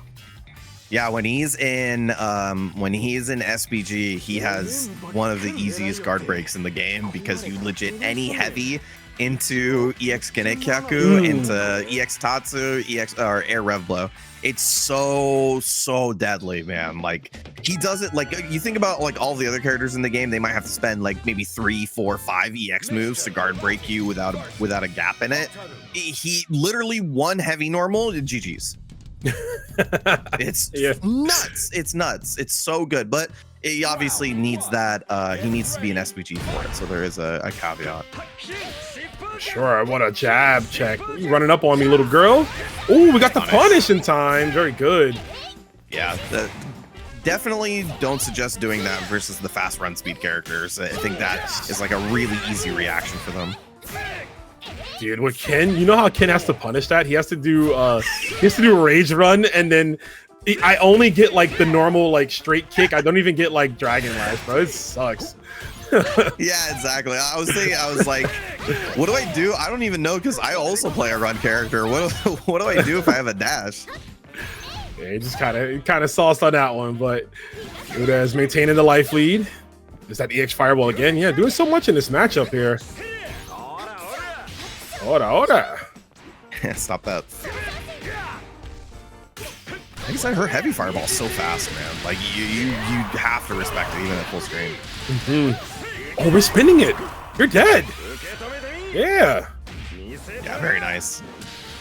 I don't even know. I have like, I assume like if I don't see SPG anymore, you're just dead. You're always dead. Yeah. Exactly.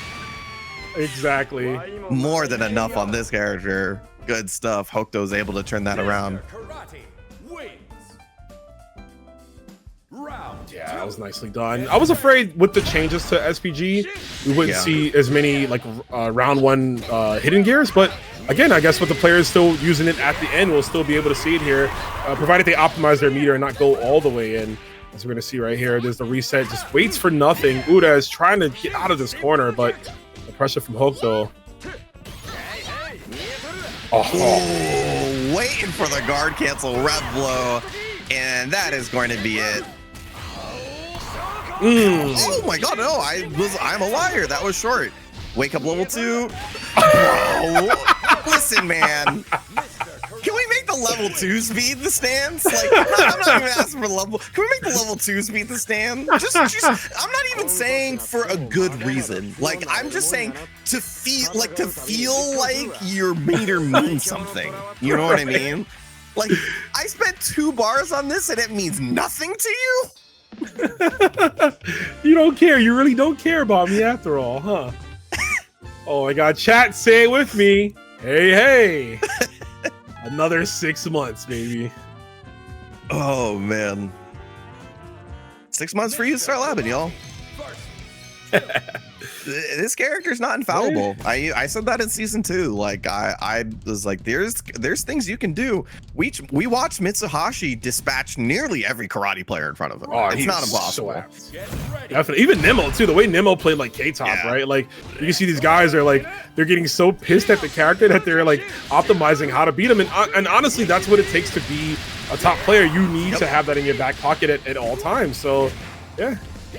I don't know, man. We play SNK games. This is not the first top tier we played against. Like, damn right. Would you rather this, or would you rather old Cronin from like so 3rd patch or whatever it was? I might be the wrong guy to ask. I'm actually a Cronin enjoyer. One of those? Yeah. All the Cronin players are exactly all the Cronin players are like Wolverine meme holding the picture of old Cronin's DP. Like every single one of you, dude. Good God. Said that? You're like, yeah, you know, would you rather fight Cronin? And I look up and it's just a poster of Cronin on my wall. I'm like, I don't think I want to answer that. I kind of love that character, but whoa, karate getting opened up here. I'll just say this, man. Listen, this isn't the first time Mr. Karate felt like the end-all, be-all of an SNK game. It was 13 years ago in KOF 13 where he was dominating. And, you know, sometimes it just happens. And in the year 2039, you know, whatever SNK game is out there might as well be another karate, just killing people. As we see Hokuto doing right now for Urezs. Urezs gets the knockdown. This has to be it. Gotta guess correctly here. The patience, he knew it, Urezs. And a lot of players, unfortunately, are always looking for wake-up jumps in the corner, right? Because they're looking to get through the pressure, obviously. Wait.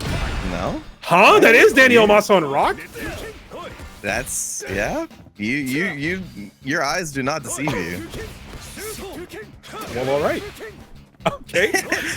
Someone check his room. Yeah. Blue Rock too? Someone check his room. Where's Shadow? Yeah. Shadow, let me try something real quick. Clean jump in. I've never seen Dany play anybody else, but right now, I mean, looking at the rank though, I clearly has put time into this character. I know Dany played Terry a little bit in season 2, but I did not know he played the Rock. And yeah, you're saying we're pretty high rank. And when you're one of the best in the world at an SNK game, you tend to be able to switch between characters. Like you just get the game well enough that you can hop here and there. It's like natural for these players to just do that, right? They're able to do that, or just even run characters for different matchups, and that's a great punish on the slide kick right there. Yeah, Dany Maza looking good. The Blue Rock, he said no time for color edit, man. Only time for grinding.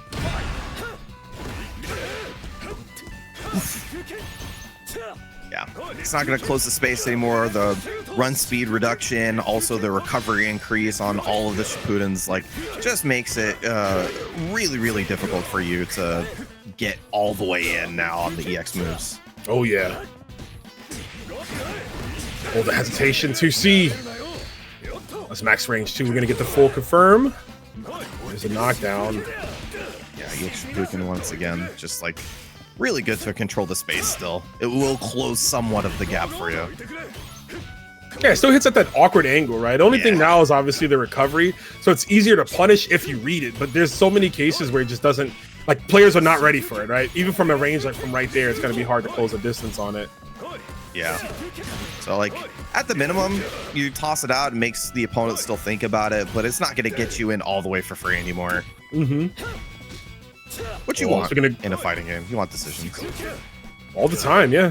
You want to see those gaps get closed, and we're seeing that right here, possibly. 17 seconds. Both characters got so much meter right here. But if you're Dany Maza, you see the revving up, you might want to go away, maybe force a mix with a command grab, possibly rage run overhead, and there's the grab. We're going to get it here. Has to go for level 1. Yeah, level 2 won't do enough. Empty low. Very nice block. Ooh, he chases him down. Nice.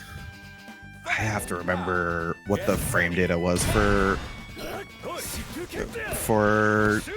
Ronaldo DP. Ronaldo DP, I think, got buffed to being, or the heavy version got buffed in last patch. I don't remember.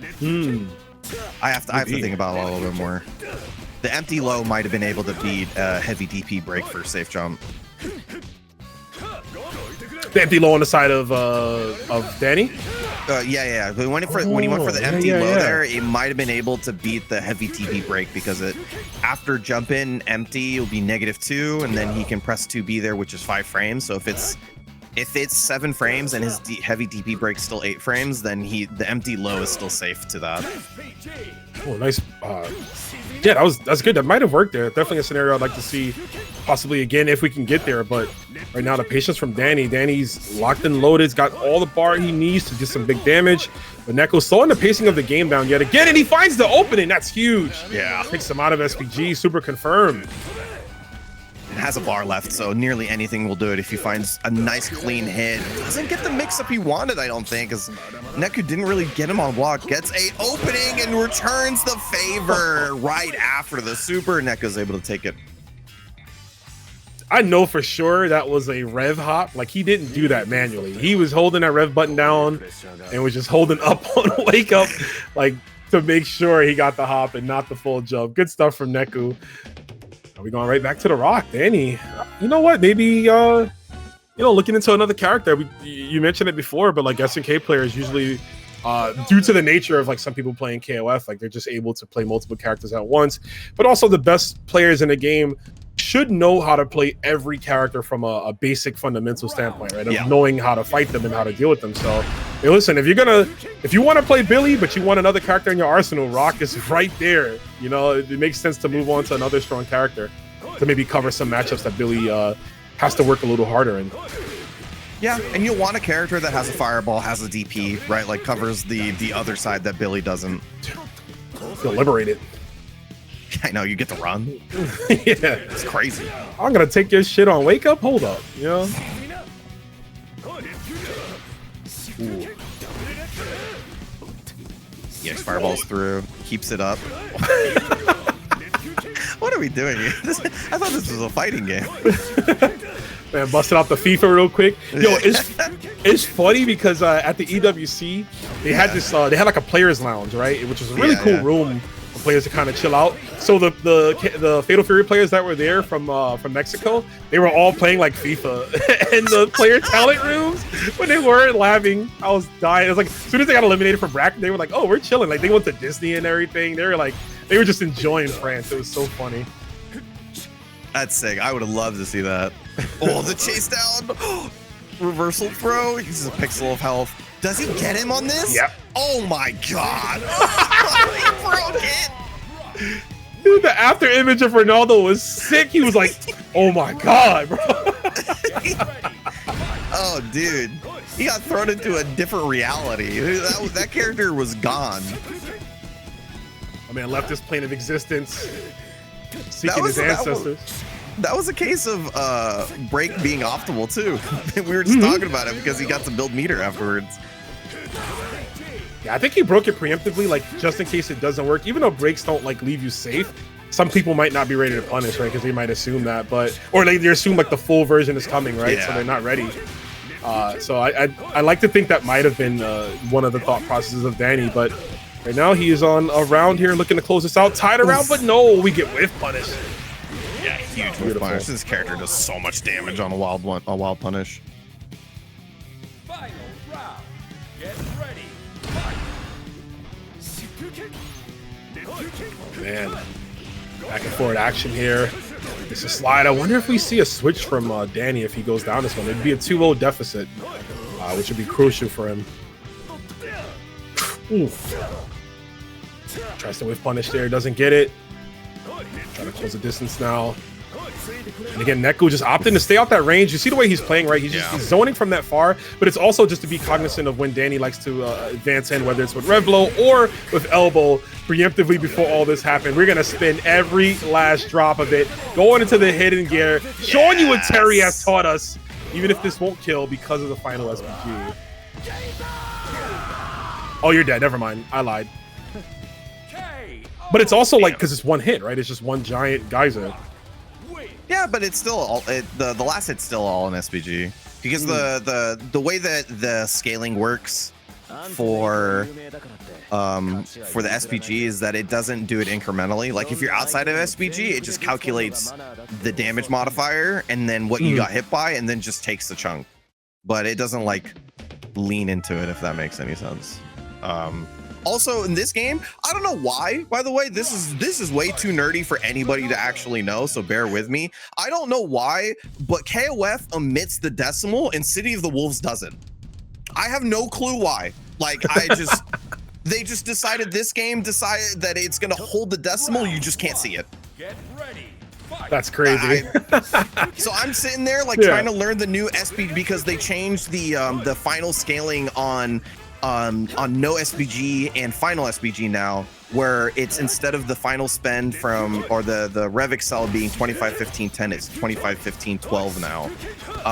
And I just don't know what the decimal points are anymore, because like it could be the one of them could be anywhere from 22.33 to 22.49. I don't know, man.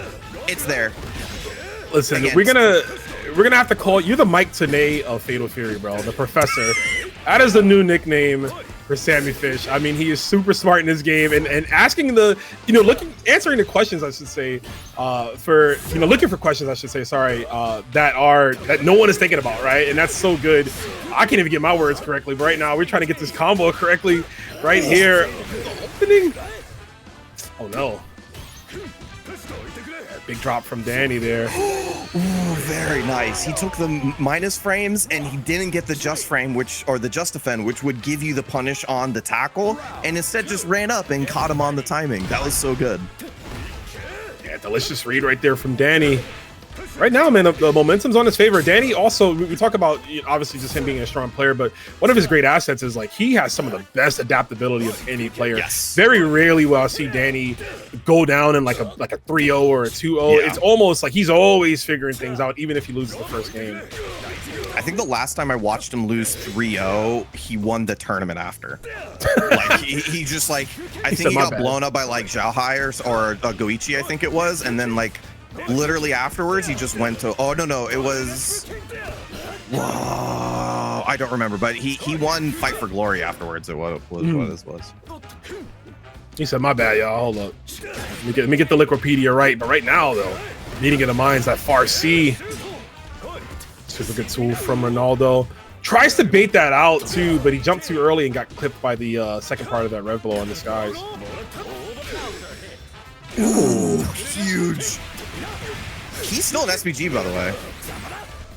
He is, but we're gonna drop 2 here. Red line storm. Yeah, wasn't gonna matter at the end there, but gonna take it 2-0. By the way, if you guys aren't sure about whether you're an SPG, like you're in the panic moment and you're just like, I don't know whether I'm an SPG or not because I can't see it on the health bar, you can check in 2 ways. 1, your character has flames on them when they're an SPG, and 2, if you do the super, let's say you have 2 bars, you can hit rev and the heavy button at the same time, and it will just do the hitting gear if you have SBG, and if you don't, you will just get the level 2. So you don't have to worry about it at that point. You might need different routing for the combo, but if you don't, like both of them work in that case, and it'll just OS whichever one you have. Yeah, that's so good to do. It's very similar with level 1, right? Even though you usually always want to go for level 1 over level 2 when you can, but in a similar fashion. Yeah, I feel like, hey, you know what? Let me just drop the extra bar to make sure you just hit that the heavy punch and light punch together. Right now, Maza, I mean, he is looking good with this rock after me being like question mark initially. Not that he wouldn't be there, just I didn't know how versed he was in this character because I don't know if Dany streams, so you know it's hard to watch. Like some players obviously stream and you can check, you know, during a week where they're messing around with other characters, but Dany, most of his exposure I feel like is offline. I mean, offline events. Yeah, for sure. Like he's traveling a ton as well, right? So like even if he was streaming, he wouldn't have that much time to do it. Yeah, just backs up afterwards, just outside of SBG. Neku is inside of it. Ooh, right time to jump. Huge. Yeah, he knew. Good stuff. Clan Demal's Neku fighting back, man. CR7.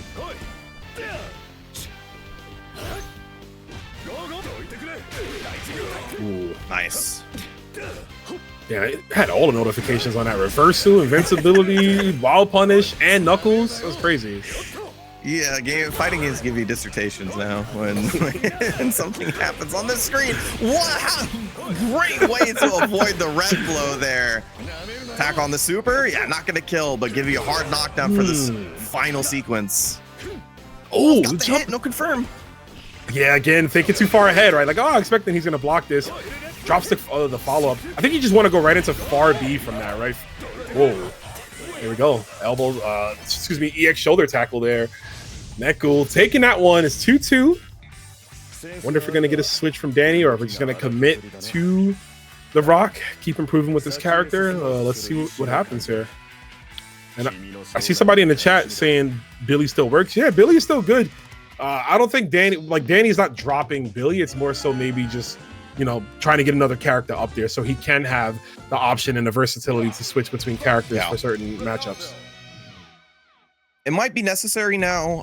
The characters, I think one of the more sizable nerfs that maybe will feel a little bit more as we go along is the 2B nerf. Now is 6 frames instead of 5, which means he doesn't get to mash out of options as much before, like because he just doesn't have the response on the frames anymore, which means he'll probably have to go to different buttons, which puts him at a bigger response or a bigger risk. Like it can get scary, so having another character for those situations might be pretty good. Speaking of scary, that was a beautiful hop, right over the far D. little bit too close for Dany to get anything out of there. Oh, let's do it. Do it again. Do it again. Oh, okay. It would have worked too. I like when top players who are just normally very technical just get barbaric and start throwing caution to the wind. It's so fun. I'm always interested when you get a player who doesn't have a DP gets a DP. Like how crazy do they do? They're just like they lose their mind. They're like, what is all this power? I don't have to answer to anybody anymore. I don't need this. Your tyrannical reign is over, and he just starts smashing 6-2-3 every time. Ooh, 21 seconds. Whoa, nice JD, but unfortunately bounces him back in place there for the 5C to connect. Neku set point with this Ronaldo. 2 bars, 2. Gotta watch those fireballs if you're Dany. You see him trying to set up the ball already. There's the far D. Yeah, nice easy confirm there. Using the EX hard edge. Knockdown. Safe jump setup. Goes empty low. Oof.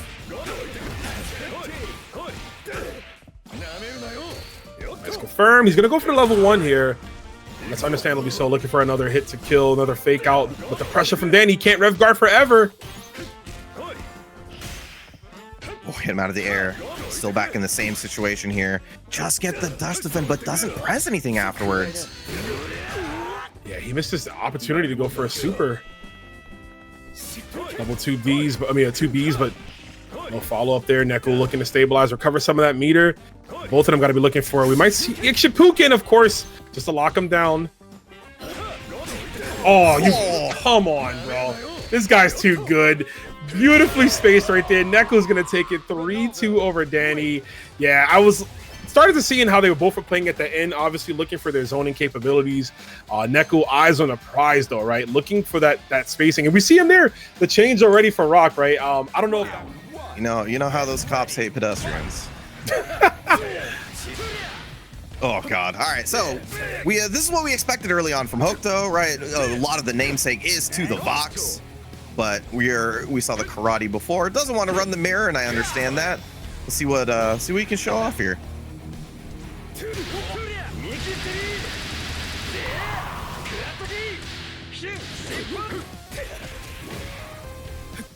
Looking pretty good early on.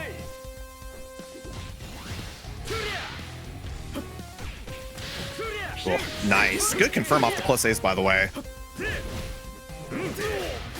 Oh, just jumps over the close, deep, perfect space for it. Knockdown. Oh, the 0 frame. Big response from Tamago. Definitely reasonable. Oh, runs into the Drago Supremo, and that should be it. Yeah, I do like that 0 frame from Tamago in that situation. Vox's pressure is immense if he gets on top of you. Really, really good plus frame setups. Good buttons to deal with. Nice bait from Tamago. Boom, boom. Tack on the super here. No, gonna hold it for a rainy day. Nice. Having that dive kick, being able to change his trajectory just a little bit. A huge wild punish with the far C. Does he want to spend it here? Because he's going to build quite a bit of meter, quite a bit of rev. No, holds it. Definitely a consideration. And there's a little bit of a worry here. His rev meter is really high. Safe jump. Yeah, you got to worry about it. Next hit on block is going to be able to do it. Does get the high dodge. That was a little too high. Very nice response from Tamago, understanding the opportunity to respond to the dive kick rev blow. You don't even see this character's high dodge all that often. It's a little slow in comparison to everything else. But that was the right response at the right time.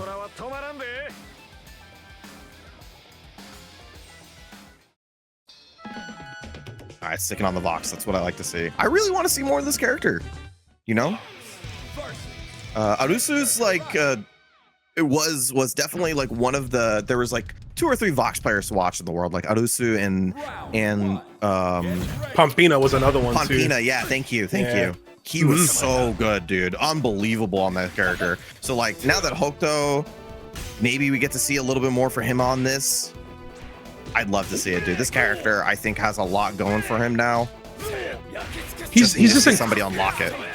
Yeah, I would agree. He's incredibly solid. Like, there's nothing too like extraordinary, but he covers the basics well. He has a decent rev blow. He has great normals, huge damage.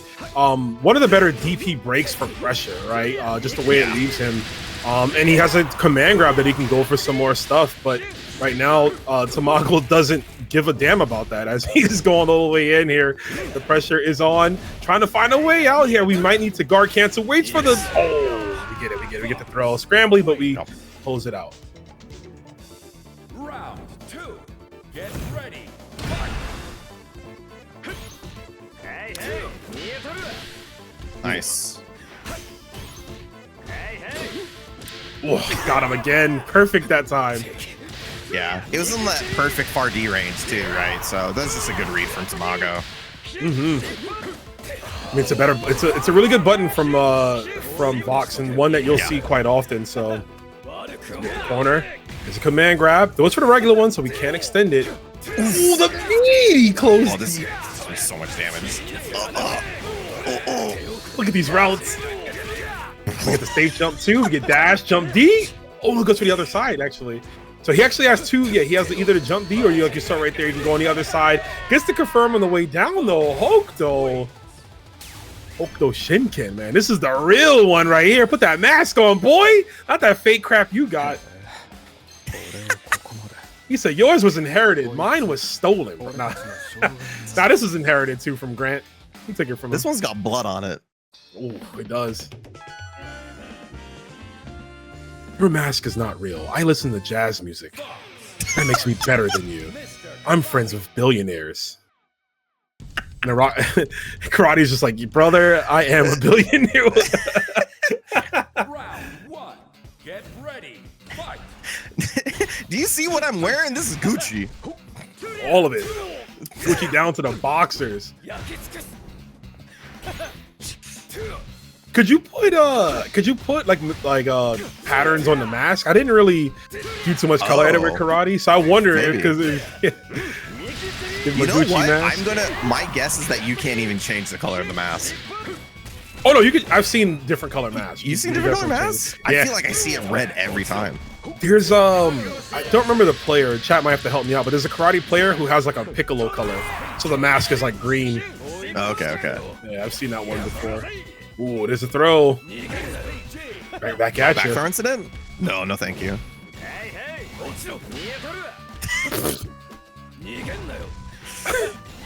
It's so funny, man.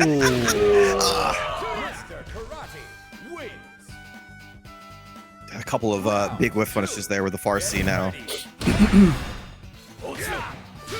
Ooh, yeah, not enough though to get a link. If he hit, oh my god, he's doubled down on a DP. Yeah, you can convert off dive kick. It has to hit like their ankle though, but it's very possible. There's a far D. Big damage from Vox on the way in. We got the corner as well too. We get that 50-50 going. Plus frames too, the dash heavy attack. I forget how plus it leaves him, but it's a great tool.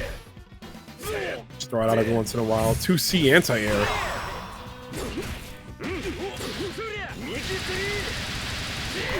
Gonna try to put in as much damage as you can. No, goes for red blow knockdown there. I don't see that often, even from when you're in SPG. Yeah, not at all. But it works out here because we are gonna get the kill. Tamago, 2 games up on Hokuto. Might have to run that Mr. Karate mirror. Wait a minute. Yeah, that's enough. I'm telling you. We don't have to make these decisions if they start playing the theme when he kills. You know what? Yeah, it's like have to worry about it, dude. Watching versus fighting earlier, and like Ken Devil was playing Kenshiro. Yeah, it's like, oh, he hits level 3. Oh, the shirt pops off. We won. Like, we don't have to guess, right? So, I do think that would be perfect. You know, if they could hit that song. I know they talked about it at Evo. They said the issue is that some level 3s are longer than others. So the song, yeah, when they had the panel. That was something they brought up, that they said they would like to do it because it's requested, but some level 3s are longer than others, so the song would play. It would be like a part of the song that would play longer. But I'm like, you guys can figure that out. You know, we'll take it. Just have it play through the menu, through the results screen. Yeah, right, yeah, actually, I'm not even against that. Yeah. That would be sick, actually. Ooh, nice. Yeah, it keeps it meterless, on top of which all of that just recovered. Oh, you are just nullifying this character, one of this character's best tools, which is his dive kick, just shutting it down. Okay. I need to start seeing Hokuto do some crazy stuff, like empty jump, buffer, just defend. Yes! There yes, you go. Thank you. Ask and you shall receive. That's what I'm talking about. God, I love when players got the stream on the other monitor and they're just hearing us. Oh, that's a great idea. Oh, wait a minute.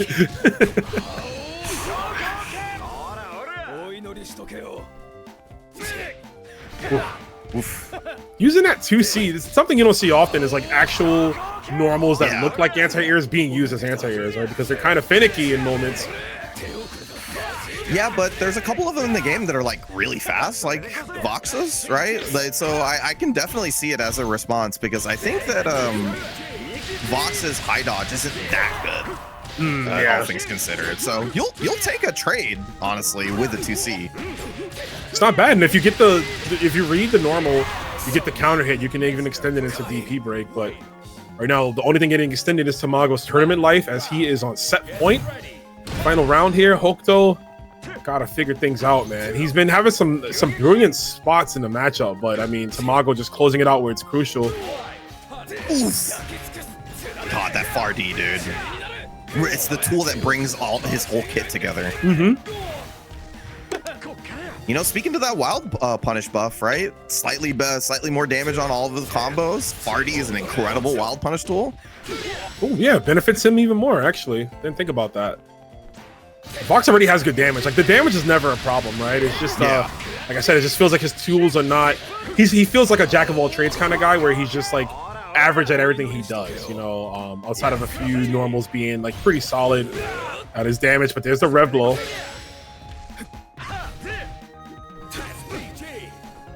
No, that could have been level 3! He hit him before he landed. Guard break. Yeah, okay, there you go. That was the other part of the guard break. He forgot, but it's connected, so why not?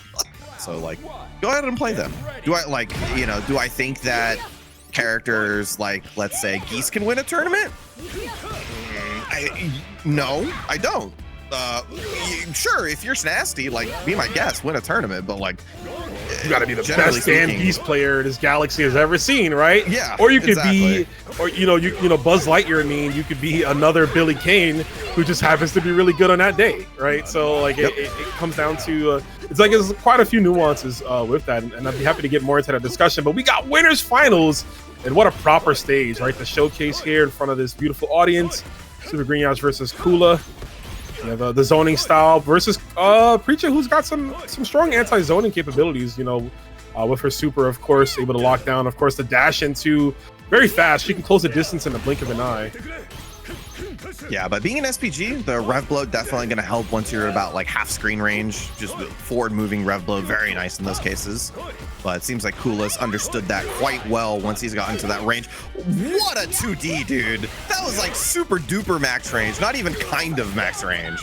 Toenails, man. Didn't clip them right now, though. You're getting clipped. Posted to socials, because that was a fine piece of art right there. The super, like you mentioned too, that 2D, man, that was perfectly spaced from Supergrenas. That was wild. I mean, for how much defense he had to play through that first round, still able to close it out. Need a hand? I don't know why he says that. Like, it's so funny. Dude. Yeah, we know. First time could have been like, I'm flailing, right? And I threw it out, but no, we definitely knew. Trying to close that gap any chance he gets. Willing to take a couple hits. Almost okay that you got put in SPG. You'll take less damage on one big hit now. And you get the extra damage as well, so all of this, a little bit more. Next hit kills if it's clean. Great block though from Kula, trying to get away. But as you can see, Supergrenas knows, doubling down on the pressure, sneaks in the throw as well, has to block the meaty. 5A, what an answer. Clearly worked out, and it's going to enable this kill. We have to spin 2, though. Yep. I was going to say, do not be cheap. You know, you will get the bar back into the next game. Oh, just short, though. Oh, it's Speedo! Jumps over it, the tag, and he just sliding in with the 2D. It saves him so many times, and it even gives him a game. This is so matchup specific here from Supergrenas, or that 2D got like a secret buff that no one knows and it was not documented, because he has, dude, the way he's used that move, I've never seen that. Like, sometimes I forget how that animation even looks, right? Low key, because you don't see it often, but the way he's used it in this round alone, in this game alone, I should say, beautiful stuff here. Supergrenas, he well versed in this matchup here, and Kula, who looked unstoppable, is on the back foot right now. Yeah, I have, you know, you don't see a lot of 2Ds in this game for the most part because they're unsafe. You know, you don't see them all that often. Like, you see a couple of them. You see, like, Ronaldo's because it's slide. You see Terry's because it's super duper long and hard to punish for some characters. But, like, yeah, not Preecha's. You almost never see it. But here we are, like, showing off how every button can be an answer. If I play anybody with Ken and I get like his sweep, which is 3D, just know that that was an accident. Like I never intend to do that. It's always low forward. It just sometimes I hit that corner, you know? Yeah, that's the tough part of playing the Street Fighter characters, man. It's just like you have to be pristine on inputs. Definitely. Oof. In the corner now, Kula still an SBG, by the way. Yeah, so gonna run the mix while he gets the opportunity. There's a throw. Trying to force a DP, but Supergrenas just hell-bent and holding down back. Like, we've seen that constantly throughout his matches, but gets caught on the other side there. Tech rolling, man. Sometimes I feel like don't even, like, just stay blocking, right? Like, don't even go for the tech roll. I feel like I mix my own self up, right? And end up losing in situations like that. Yeah, when you're in positions like that, it's pretty important to make sure to rev guard. Yeah, you take a little bit of tax, but don't have to worry about the cross up anymore. Yeah. Oh my god, how good is Supergrenas on getting the hit in the corner? He's superb. He just knows, he finds that one moment, he'll block, you know, 15 sequence, and then on the 16th try he will find the rebuttal that he needs. But he's gonna eat that wow punish. Ronaldo far C, great far just reaching heavy punch there. Beautiful for that wild punish. Gets that extra damage as well now too. The 20% upgrade from 10. Not that Ronaldo needs more damage, but it's whatever. Matters quite a bit for most of the characters in the game, optimizing your damage. You do have to worry about it. Yeah, I was gonna say there is a big of a scary moment here. Nonetheless, Kula with the jump back, able to take it, ties it up 1-1. Yeah, I mean, the rare build from Preecha, it's a great anti-zoning tool, right? Because it's beautifully done for fireballs, but Ronaldo, again, you know, being able to manipulate his fireballs in ways he just doesn't have to deal with that, right? And I think that's what we were just trying to catch something, maybe a fireball, maybe a jump back, but yeah, Kula expected it coming, and he forces a Game 3 here. Is 1-1 winners finals. Again, we got that huge pop bonus. The match Reno is still live. All the codes are claimed. Thank you guys. We're at 155. Get us to 200. Let's get this to a $700 because we got the pop bonuses from both CEO and SNK here for these players. Ooh, huge answer. That's what you like to see. Tries to chase it down. You saw it from Kula right there. Actually showed it off. Using the rev guard after the roll tech so you don't cross your own self up. Yeah, nicely done. Oh, he tried. He was a hair away too. The ball clipping the legs at the right time there. Kula willing to juggle here. Oh no, put himself in the corner. That's not what you want. Oh, she's so fast. Yeah, when she gets into her like far C range, it feels like she's gonna chase you down to the ends of the earth. Great dash speed, normals to match with it.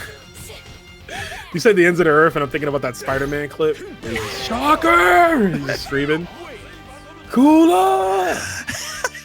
You can't escape. That might be too real. Let me chill out right quick. No. I love it. That's a classic. It's throwback right there.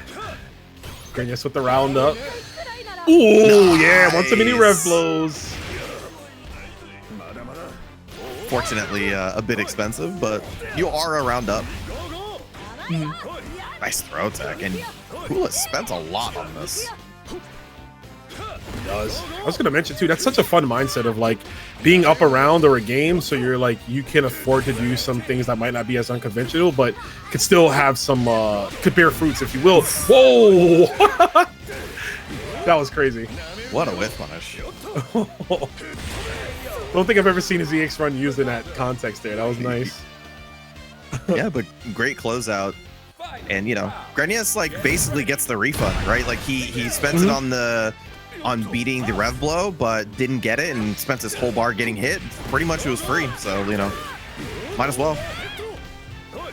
Oh my god, so much damage there. He's still an SPG, so all of this getting increased damage gets countered by the ball, kind of messes up the combo, just lets the DP rip afterwards. That was the most KOF DP I have seen the entire tournament.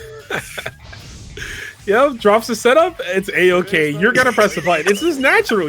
You saw me flinch, and then by the time your brain processed that this throw has whiffed, I'm already inputting 6-2-3. Like it's gonna happen. Oh man, it's so fun. The things that SNK players will do will make other genre players sick. Just like. That would be called a scrub, right? Like, you'd be, oh, this guy sucks, bro. What is he, 15 MR? What is he, a pink square or whatever it is in Guilty Gear? I don't know. Like, you'd be called bad, right? But then, like, no, that was actually pretty damn genius. The amount of times you've played an SNK fighting game and you've gotten smacked out of something on hit because you accidentally misspaced your normal string just enough for somebody to hit like their far range button and then you just lose off of it. Yeah, screw you, Ralph. I'm talking to you. Hey, man. Listen, you know. What do you gotta mean? Do what I gotta do, bro. You gotta do what I gotta do, man. These Ralph players mashing 2C during my block string. I lose the whole game for it. You're like, I'm so nice. Listen, bro, that's all I got. They take away 2C, man, and I'm unemployed, bro. That's all I got is 2C with Ralph. I gotta let it rock, you know. Clearly, SNK thinks it's good. They never do anything to it. Shout outs. We need that. Oh god. Kula. Yeah, I mean, it's tale's oldest time for SNK fighting games. This could be a tale all this time too with Kula's dominance here. He's a set point away from getting into grand finals winner side. I mean, if you can't beat this guy in 3 games, who's gonna beat him in 6? It's gonna be very hard to do here. But Grenyas trying to fight his way out, eats the rev blow, tries to maybe uppercut in between that. There's the uppercut. We find it while punished too. A little bit extra damage on that. I think he missed the input because there was no counter hit, so it might have just been a little too early on it. Yeah, very much so. Yo, he's buffering that, faking it. Don't do it. Don't do it. Don't do it. Ooh. He hasn't done that the entire set, I think. How did you make a read like that? That is wild. Saved it for the final hit. Spend it all. This will definitely take us to the final round here. Ooh, doesn't even need to, man. The damage. Yeah, we get used to seeing that, folks. Not many SPGs on Anchor, so characters will be exploding. Get ready. Yeah, especially for the people who want to play Excel, which I totally get. Like, I think the refund is like a big deal now for Excel players, and I think that that's going to be a considerable reason to pick them pick point SPG. But it's definitely scary. It is, and I was just right there. We saw it on display, but I see Excel, and I'm immediately thinking like hard knockdown after every move. Like that's what's in my mind, and I'm like, I get to just play season 1, you know. Especially if I'm a Marco player, right? You just round start EX Tatsu, rev blow, time to guess, stupid. You know? No, absolutely. It reminded me, like, definitely want to see some more Marco play. We didn't get to see any Marco actually tonight, surprisingly. Yeah, Black Spider's a good Marco, but he unfortunately lost off screen, and there might be some others. So yeah, definitely. But let's see as the matches go through. 23 seconds now. Kula still on set point, comfortable. My man is dribbling, like you said, that is a yellow card, right? That's what it's called.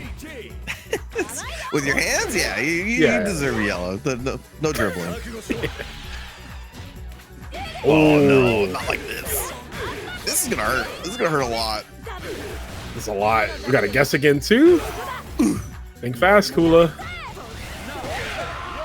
Yeah, just runs the 50-50 and gets the kill, ties it up 2-2. Something that Grenas, Grenas did not go for the 50-50 as much in season 1. Fit it into his game a lot in season 2, and hasn't gotten the chance to use it in this set because he just hasn't. He's been on the other side of the screen. You see the chat, right? Yeah. You know what? Listen, y'all. I love y'all. I will have this conversation about the GOAT on a different stream.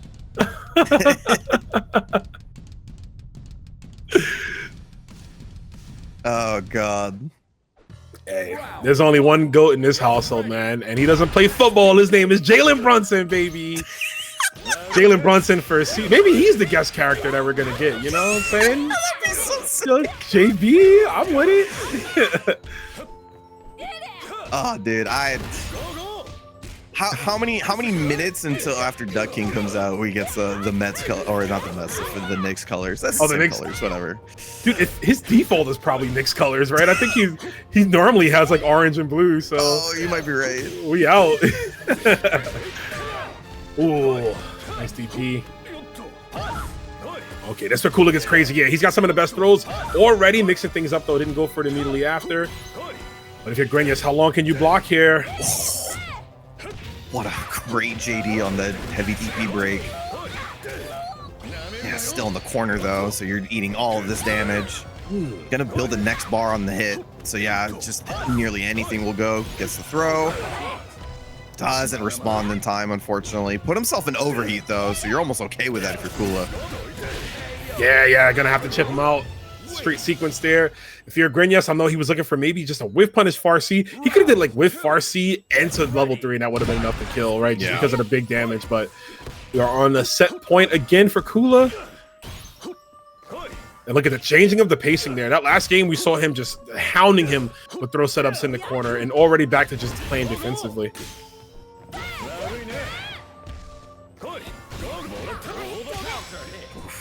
Nice. Good response once again. Get attack on the super. Needs to recover some rev meter for this next sequence. He's got a long way to go. Ooh. He knew that was going to be a fake fireball, of the break fireball, I should say, and had the DP ready. Crazy. He might have mashed DP the entire way through for that reason. Because it jails. That whole sequence technically jails, which is why it's so good. So you can just mash DP in certain spaces, and if you block it in time, like, you'll be okay. Speaking of blocking, that was nasty. I would have got hit. Ooh, there it is.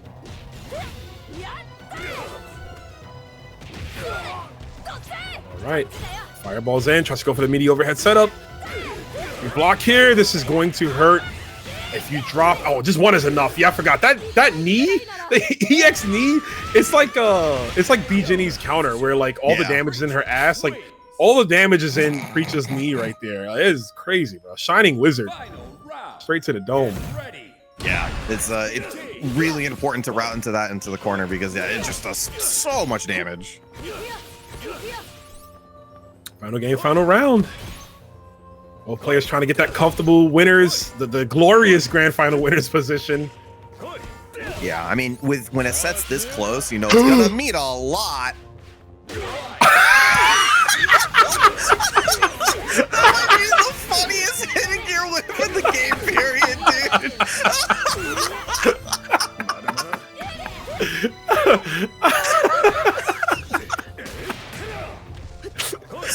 Oh my god. Ronaldo, you would not even have a game on the pitch if we could just duff you out of your cross-ups. Oh god. Oh, the guy. So funny. Dude, Kula's he's gotta feel violent, man. I mean, that egg on your face, throw loops. Brother, I love Street Fighter 6. It's such a great game. As we get the anti-air Farsi, the JD though, we're able to get out of there. Nicely done. Ooh, clean jumping. Hell yeah. Oh, dude. Yeah, you're going to build the next super on this too. So you're going to use a level 1 here and then get a nice setup. Hop over, just goes for the meaty, keeps it simple. Goes for the 50. 50 messed up the last input though. Accidentally got a far C. Dog run up DP. 8 seconds left. What's going to happen here? Puts her in. Yeah! That's not invincible. That's not invincible. Oh my god. What a last round for this set. But or backdash. You can actually, if the doors are open, you can actually backdash into the train and lose. Yeah. So there's also that. What do you mean I can't backdash in the corner? What am I supposed to do? I just lose the ability to like bait or beat throws? Yes. What do you mean? Oh my god. Ugh. Yeah, only if the doors are open though, Contra game. Like normally it doesn't happen, but if it breaks, if the door breaks, yeah, you gotta be careful with your backdash. Ooh. I think that was a DP miss. I just saw like a close A. It might have been a DP. Yeah, there it is. That was a DP that he missed. It happens so often, dude. You miss the input, and the only thing you want to do in your head is just do it right afterwards. Yes. It doesn't matter how wrong of an idea it is. It's like I said this, you know, because you're like telling yourself that you meant that last time, and you know you're doing it. Oh god, especially if it was the right decision. If you missed the input and it was the right decision, you're like, I imagine DP 100% of the time afterwards. Or like, yo, I tech that throw, right? So you just go for throw. Yeah. Oh, dude, we're all the same, man. But Tamago, though, I was just gonna bring up, no more karate right now. He is going back to the old him. Oof. Counter hit, gonna go into the super early to recover some of the rev meter here. Nice block on the run under as well. So yeah, I think you'll see a little bit more of this character now, to be honest. I don't know why she dropped. I felt like no, me neither. Yeah, and it was like that, you know, initially we saw, especially like in China, right? There was a lot of people still playing her, but then I guess once EWC started to come around and like a lot of these points for tournaments started coming, like people was like, all right, let me optimize, you know, again, talking about people just playing a better character to improve their results. But yeah, whoa, nice. Nah, gets the meaty to hits. No, bad routing. Needed to go into the up kick early on because that would be the juggle that he lets him go into the super. Goes the distance, and there's the run up too. Yeah.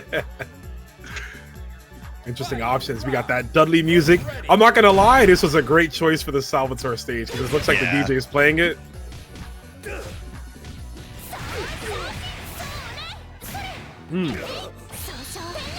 Back on the super. See what the mix is here. Ooh, nice. That was probably a command grab setup. Beaten by the DP. Definitely think so. Wake up super on our own side. Taking that turn right back, says Tamago. Oh my god, the far range. Yeah, man, listen. We don't see her as often, but you gotta respect that far C from Hotaru. Same with a 2C, right? Get away from me, man. It's like 8 backdashes. Leave me alone. Oh no, that's plus. Ronaldo, like a bad fan, right? Just stalking. Goes in the distance here. Headbutts to the wall. Oh, we get the, oh my god, the extension on the counter hit. That was really high. I feel like that jump B was so high and she was still able to land and get the 5A. So good stuff. Oh, her far ace 5 frames. Very, very good. This character still has a list of crazy benefits as a character. I agree with you 1000%. I don't know why either of the kids did not see as many of the of tournament play in season 2. Like I thought both Hokuto and Hotaru were both like crazy good. I think I had a better opinion of Hokuto than most others did, but like even then I think most people still put Hotaru in like top 10 when I saw a lot of people's tier list, and yet like nobody played this character for some reason. It's one thing if like Karate came out, like he was the first DLC, because like we saw the switch to everyone going to him because he was just so like stupid. But yeah, no, it was it took some time, but things got like started to develop more. Big was getting flushed out. I think people, a lot of players moved to Big. So right now, speaking of Big, with that big shoulder tackle from Neku. So he gets the super confirm here all the way. Not super confirm, but huge confirm is what I'm trying to say, which leads to the knockdown. Ooh, Red Bull in between. I'm better. Oh, yeah. Yeah, I'm better. Remember that? Oh, dude. That's an I'm better turned into hey. Yeah. Oh, my God. Yes. There's always going to be something to wake you up in night terrors. Oh, God. The illusion of choice. Ooh. Oh, we could have had a trade combo right there. Yeah, it could have been possible, but gets the jump in. Neku able to close it out. You're talking about music, though. This stage bumping, bro. Damn. Ooh, clean. Very nice. Huge combo and the super on top of which. Ooh, huge. There can be another super here. Just gets a nice knockdown. Obviously not going to kill, but puts you in a good position. He felt like he needed to break out with that light DP. Ooh, the Soshin breaking down the guard cancel. I'm sure Neku was trying to guard cancel into base the DP.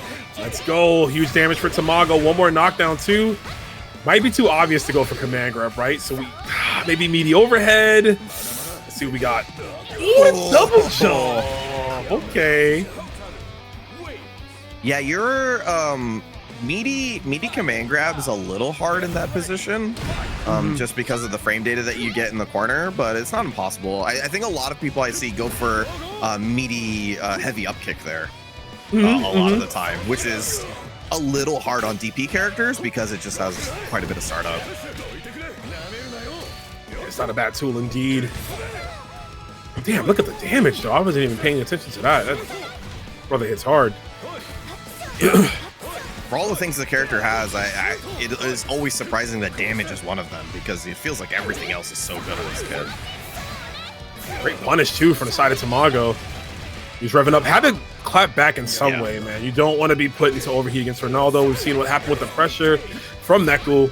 Neku's super aggressive. Usually, actually, he's been a little bit better about his resources. Neku's usually the type to be in, like, he puts himself into overheat early in some of these matches here, as we're seeing him with the aggression. Gets the overhead into the rev blow. Nicely done. Neku is taking a game right here, bringing it to 1-1. Yeah, one of the benefits to Old Final having the biggest discount on rev meter usage was that you can kind of be crazy with your meter usage beforehand because you didn't need as much before or at the end. Like, you know, I think you got like, it was like 12% rev meter usage on final or something crazy like that before. It was like some nonsense. I don't have the numbers. It wasn't 12. It was something lower than that, but or higher than that. But what it meant is basically you got to spend a ton of meter beforehand and not worry about how much meter you had to spend afterwards because you had the discount. So it's like you almost had the same amount. Now that you don't get the discount in final, you have to be a little bit more wary on how you spend before it because you might go into SBG overheated and then it's like useless. Then you don't even get to use the EX moves. You don't have access to it, exactly. Yeah, it's crazy to think about. Like literally a week ago, we had final SPG with the additional meter, right, to get these long combos, which led to a lot of round 1 level 3s because you would just you do cheaper EXs, so your combo's going on forever, and you're building the super meter bar to get the final hit. So yeah, again, you know, a few days into this patch, but we're already seeing some of these changes and how they're going to regulate the game going forward.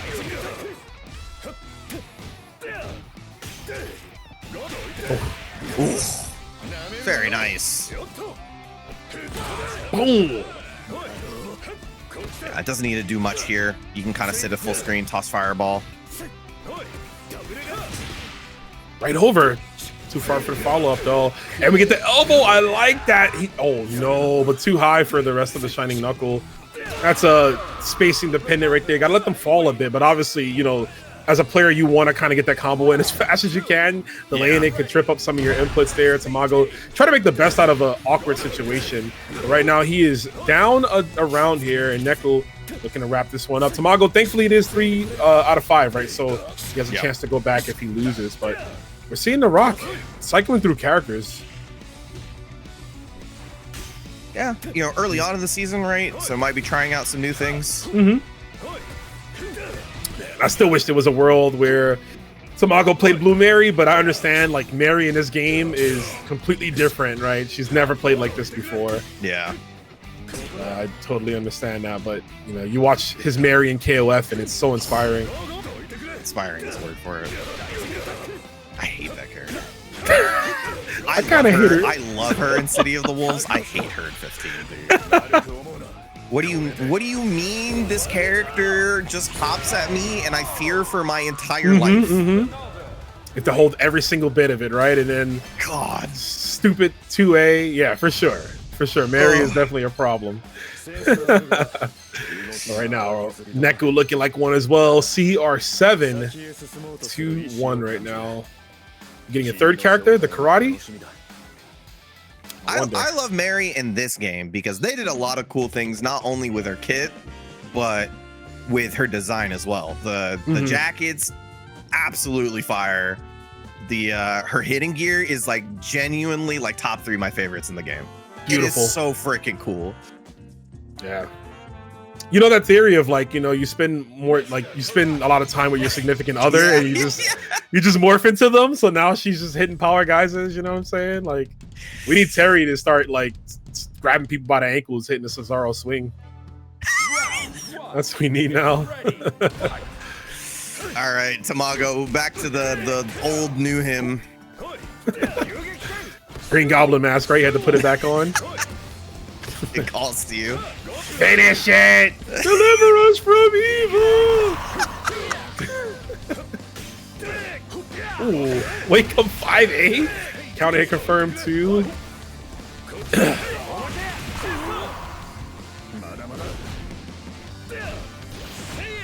Well, I like the way Neku uses that, the jump back D, you know, just catching any approach is super good too. Really hard to deal with too, because like running high dodge isn't necessarily the easiest thing to do in the world.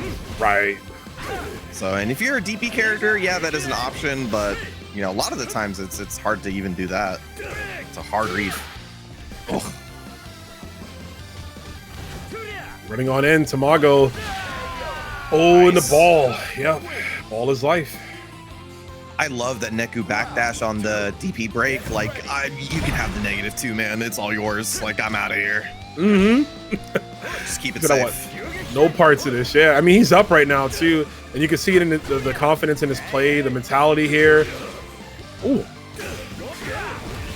What's Wild Punish, so he could have comboed off of it.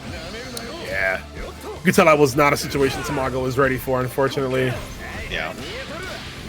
All right, we got the first hey, but look at the rev meter. You need to cut it short. Yep. Still, even with cutting the combo short, karate still gets so much out of it. Why did he recover like 30%? He just started the... Oh, this character is pretty good. I've heard. So they say. Oh, nice high dodge. Ooh. What a setup. That was very, very cool. Done with the high dodge as well, closing the gap, but that's going to be Neku taking it 3-1 and moving on to losers finals. If we make something out of this season, I'll be amazed. But hey, you know what I am amazed with is Neku sticking on the Ronaldo, because I actually expected him to go to the karate, avoiding the mirror. But it seems like he wants to duke it out on the pitch here. Yeah. Listen, people in the chat was asking. They were like, who's the best Ronaldo out of the two? I think Neku saw that discussion and he said, let me hold my drink real quick. You know what I'm saying? Let me lock all the way in. We took it to the streets. You know, we're in the Street Fighter stage. Dunk in the background. There's some guy sitting unsafely on the fence. What is happening? We're getting opened up here. Neku with the super going to take the first round. Super nice first round. Yeah. Definitely one of those matchups that I think, like, in the mirror, it's a lot about who gets, like, kind of tempo. Just gets it, you know, if you get a little bit of plus frames, your fireball comes out first. You get a little bit more screen presence. Yeah, who could initiate the master game plan of the character, right? I guess first, and then take the lead and kind of run away with it from zoning.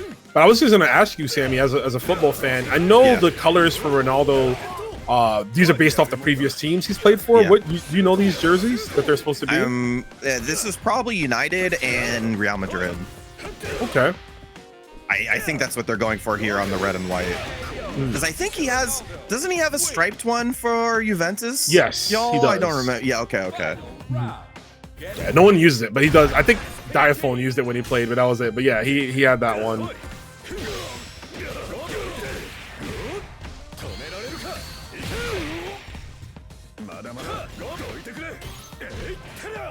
Uh-oh. Oh my god, dude. I'm always amazed how much damage this character does. Yo, the no cancel? that was pretty nuts. I like that one quite a bit. Yeah, that was cute. We're getting freaky with the offense here. He's got this there's this weird normal where he like jumps up and like shakes his head violently. I don't remember. It's one of the extensions of his specials, but I know it's one of those normals that's more plus. Like if you crouch guarded, it's like more. It's like yeah. You know what I'm trying to say? Like it's more plus on crouching, but if they're standing, it's not. I don't remember what it's called, but Diaphone was showing to me at Frosty. But you don't see it often. It's just this really weird normal from Ronaldo. Let me pull up his moveset in the meantime. Yeah, find it. I'm pretty sure it's far A, far C both interact like that. Because of the way that they traverse forward. Yeah, it looks like it, but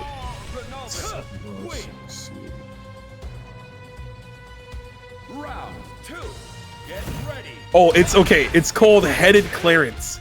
It's from when he does the you know, the step, like the step attack. Yeah, it's a heavy punch follow up out of that one. It looks really funny. I'm gonna send you the link to this move here, but you don't see it at all. Like it never comes out.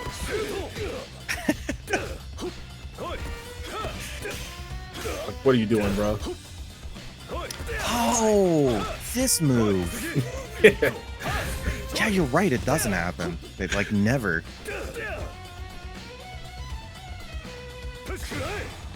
Oh my god. Timing on the slide. Keeps it even, back up. Neku with a little bit of advantage here up until he put himself into over. He gets the confirm though into the super, and that will be enough damage. Trying to double his lead here. Kula trying to tie it all up. Damn, Kula looking so strong in this tournament, but you know, after losing, starting to see cracks in the armor here. Neku could take advantage, get the run back from earlier too. The worst thing is getting double jeopardy by the same person. Happened to me at locals yesterday. And lost to Nakaruru. Still sad about that, but you know, it is what it is. I'll be better next time. Right now, though, Kula looking better. Trying to defy those odds. We get the throw attempt in the corner. Ooh. Yeah, I guess the throw. Very nice routing. Very nice mix-up potential there, or prowess from Kula. Once he gets you in the corner, just running the game, tying it up 1-1. Hey, you know, in your defense, you only get double jeopardy if you're good. That's true. It was to the winner of the tournament, so you know, it is what it is. But listen, man, shout outs to Dang. He's super good, but his team is so cursed. He plays Yuri, Hinako, Nakaruru. It is so diabolical. Like that shouldn't even be allowed, right? It should be ratios. That seems sick. Oh, dude, that's yeah. Evil. Do you think one more patch of Yuri getting away with murder? Do you think? Dude, every time, like I don't get it. I do not get this character, and then she just like downtown Randy Moss full jumps from the other side of the screen and hits you with jump D, and there's nothing you can do about it. Nothing you can do. We'll just take 50% with no bar, right? Like she just got all the best damage in the world. And speaking of damage, we're seeing Neku exercise that yet again. He takes this round quickly. Sorry, we were just ranting a little bit there. Yo, the Randy Moss call out. That's beautiful. Gotta love it.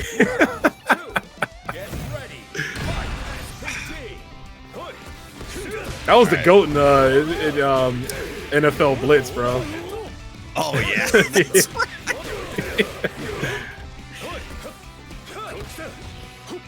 Oof. Not time to punish it. Ooh, high dodge, very nice.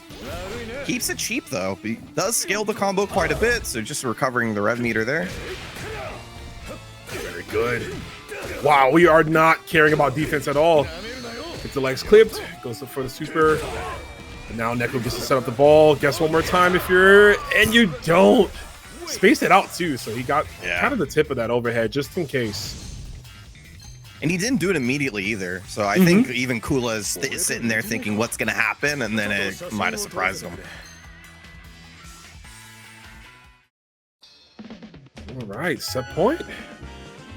Neku beating the #2 Ronaldo allegations here, possibly.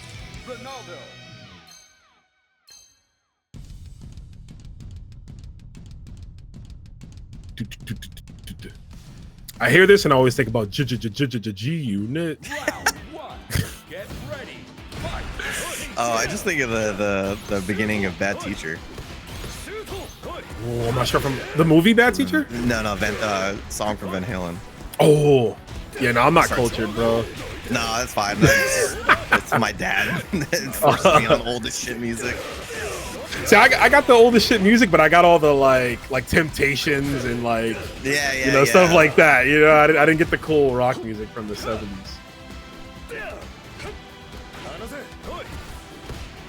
A hot for teacher. Thank you. You are right. My bad. So we're all hot for teachers out here right now. Though Kula is teaching the learnings of being one of the best Ronaldos in the game right here. You said the subtle teabag at the end. It looked like it. Maybe it was. Maybe it wasn't. We'll find out. But he catches the back jump though. Yeah, just the way that he uses the meter so aggressively now that he's on Excel, like he's just so confident in running his game. Going even to hitting gear, like not gonna kill, but just having the rev meter back and being able to get that aggressive again is like so valuable to Kula. Definitely. That life deficit as well too. I mean, it doesn't kill, but you still gotta wonder because you're gonna be at just about maybe 15% left. Obviously still an SPG. We can run ball here essentially. Oh my god. Oh my god. What are you doing? I'm so scared.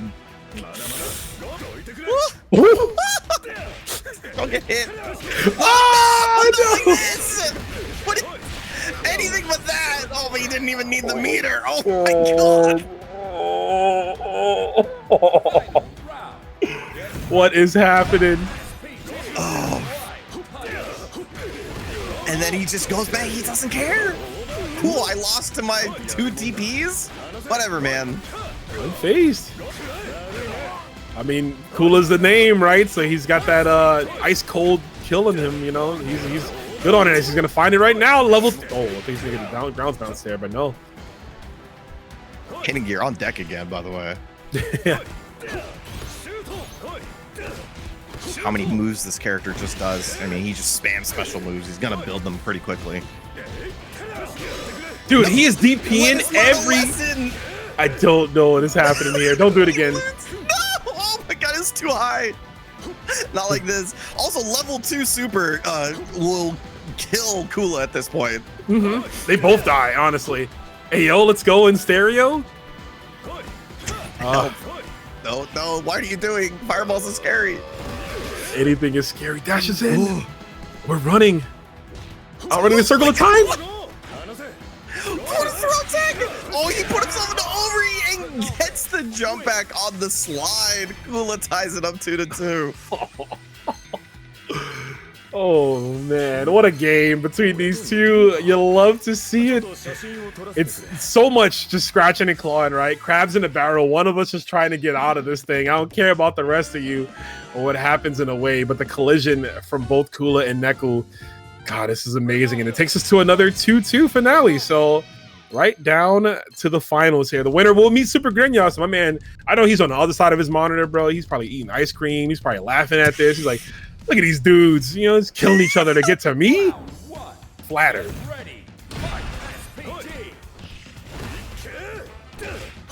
There's like an equal chance that he's just playing 2K2, to be honest. Right? He's got that up.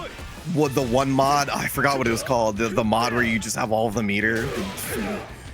Oh man, dude, there's when I was in Japan, one of the arcades I was at had a setup for that, and there was people playing it. It was like 1v1 O2UM with infinite bar. And I'm like, this, I was like, I know this is not fun, and I proved it because I picked EX Robert and I just kept doing maximal confirms to people. And I was like, this is not even fun for me, and I'm winning, so this can't be fun for you guys. Right now, Neku gonna have some fun and you know, eat his cake and enjoy it with the super confirm to close it out. Magic Plus, yes, Sirloin, thank you. Oh, thank you. That's what it's for psychos. I watched Grenas play that once. I was like, I'm good. This is. I'm in the wrong neighborhood. Oh God. Oh no. Oh, you've learned the wrong lessons from Kula. No.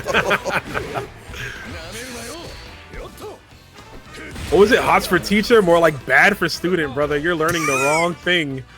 As we go to the final round. Final round. Get ready. Bar for each. Pretty much all things even. Might be just about how Kula gets started here. How much value he can get out of that Excel SVG. Pretty much. If you're Neku, though, you need to go in, take away that SPG from Kula. You can cut that off. Because Kula has no problem spending his resources, right? He's always looking for the early level 3s like we've seen. We tried to get away from him, but he couldn't. Uh-oh. Oh, overheat this early on? Yeah, not on his... No! That's going to be a level 3 on our side here. That's definitely going to be it. Yeah, that was a easy confirm, right? So not much scaling going to happen here. Kula threading the needle. This guy, he's too good, Sammy. Yeah, he's unfazed. Like, what can you say about a player who he still can get guard broken? Yeah, it's like you got put on a pixel of guard bar and a pixel of health. There's almost nothing that you can do. It's nothing, yeah. Like I'm so nice. I can throw a whole life bar and still win the set. All right. What's the worst that can happen? That's a man. With a mindset like that, man, I feel like that's what makes players like unbeatable almost, right? Yes. It's like they're not afraid to lose or throw caution to the win. Like it really amps up their game, and then you can kind of impose that will on your opponents who might be more concerned for their well-being, to speak, right? We're in it to the grand finals. You can hear the song. Oh, the ball connecting there with the heavy punch, I think actually messed up the combo. Yeah. Very odd sequencing where didn't get the wild punish benefits, unfortunately.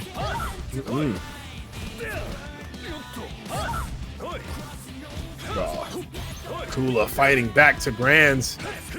What is happening here? Look at the freeform play from this character. Oof. Yeah, nice. Gets out of the corner. Finally an SPG, so being able to use that rev blow, but wild punish. Good confirm, by the way. Seeing that whiff and getting a heavy punish on the way down. We are mashing right now.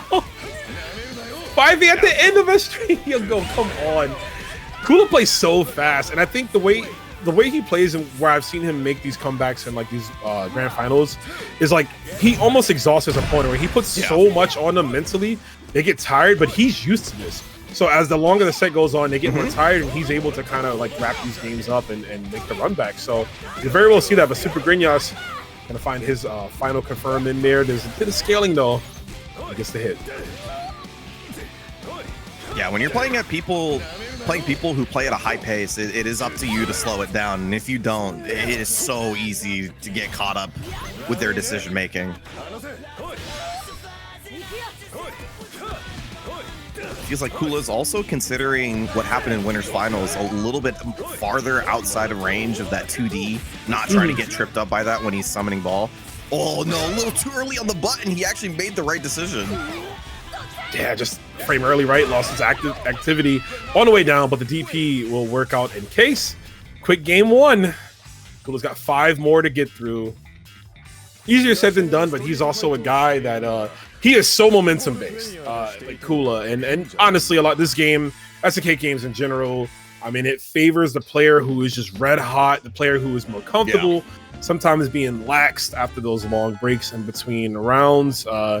you know, sometimes it works against you, right? The term is ice, as they say, and sometimes you get iced out. So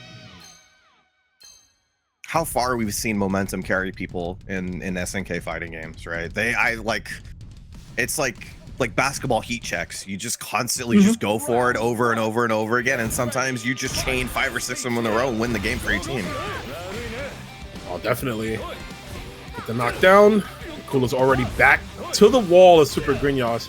We got that mix already. No bust out DP. Supergrenas defense, we talked about how strong it is, but the reluctancy in it to press buttons right here. He gets the opening finally, but I was going to say that reluctancy might wager on him, right? Because look at the rev meter already this early. What a confirm though, Sammy, off the far D.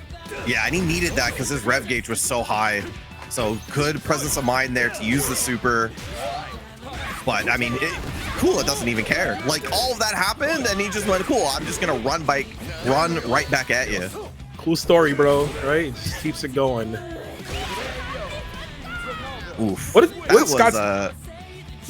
No, you're good. I was saying something. I was gonna say, that was an old Ronaldo classic, like the round end universal low dodge. I haven't seen that just yet, and Kula breaking out for a rainy day. Yeah, nicely done. That it's because of how it looks, right? It's a funny looking, like he's skateboarding real quick on the ball. Definitely works out.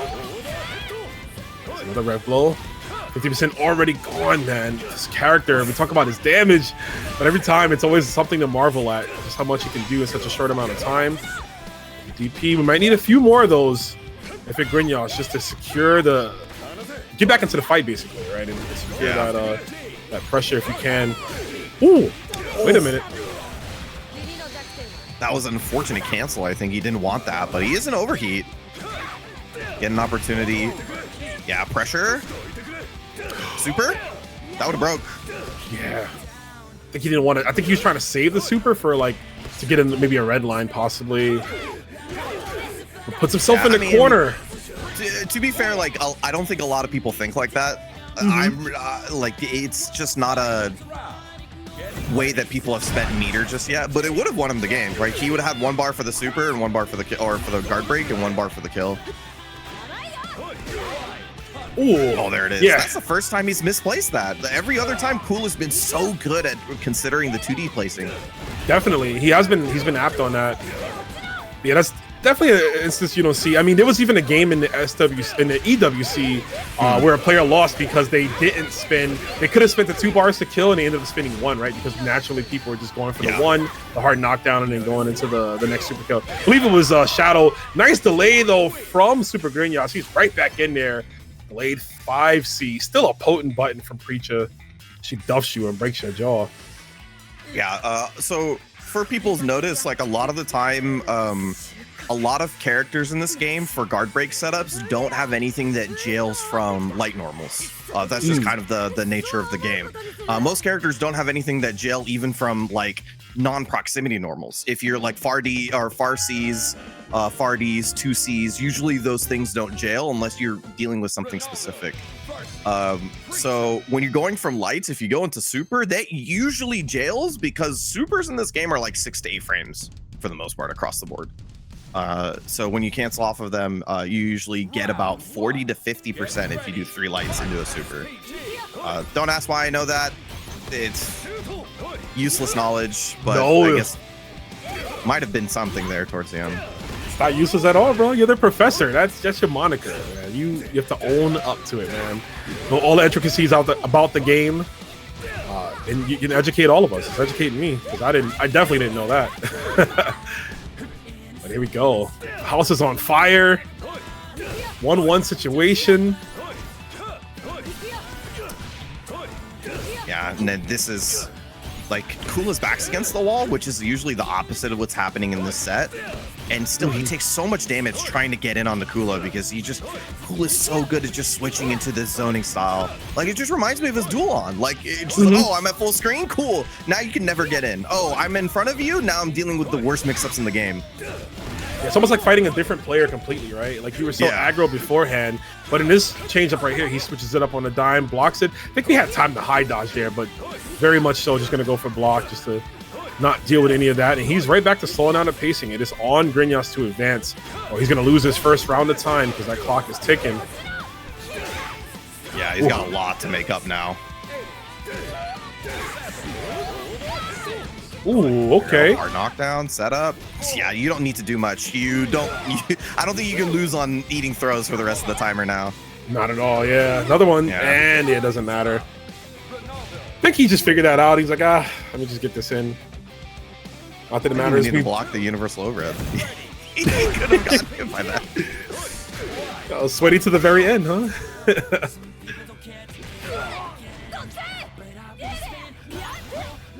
Oh, man. You can see how meaty that was. That's crazy. Ooh. The way that Grenas uses that jump back D, so good. Does he want to attack on the super here? So he does have a long way to go. Yeah, he does. Overhead. Nicely done.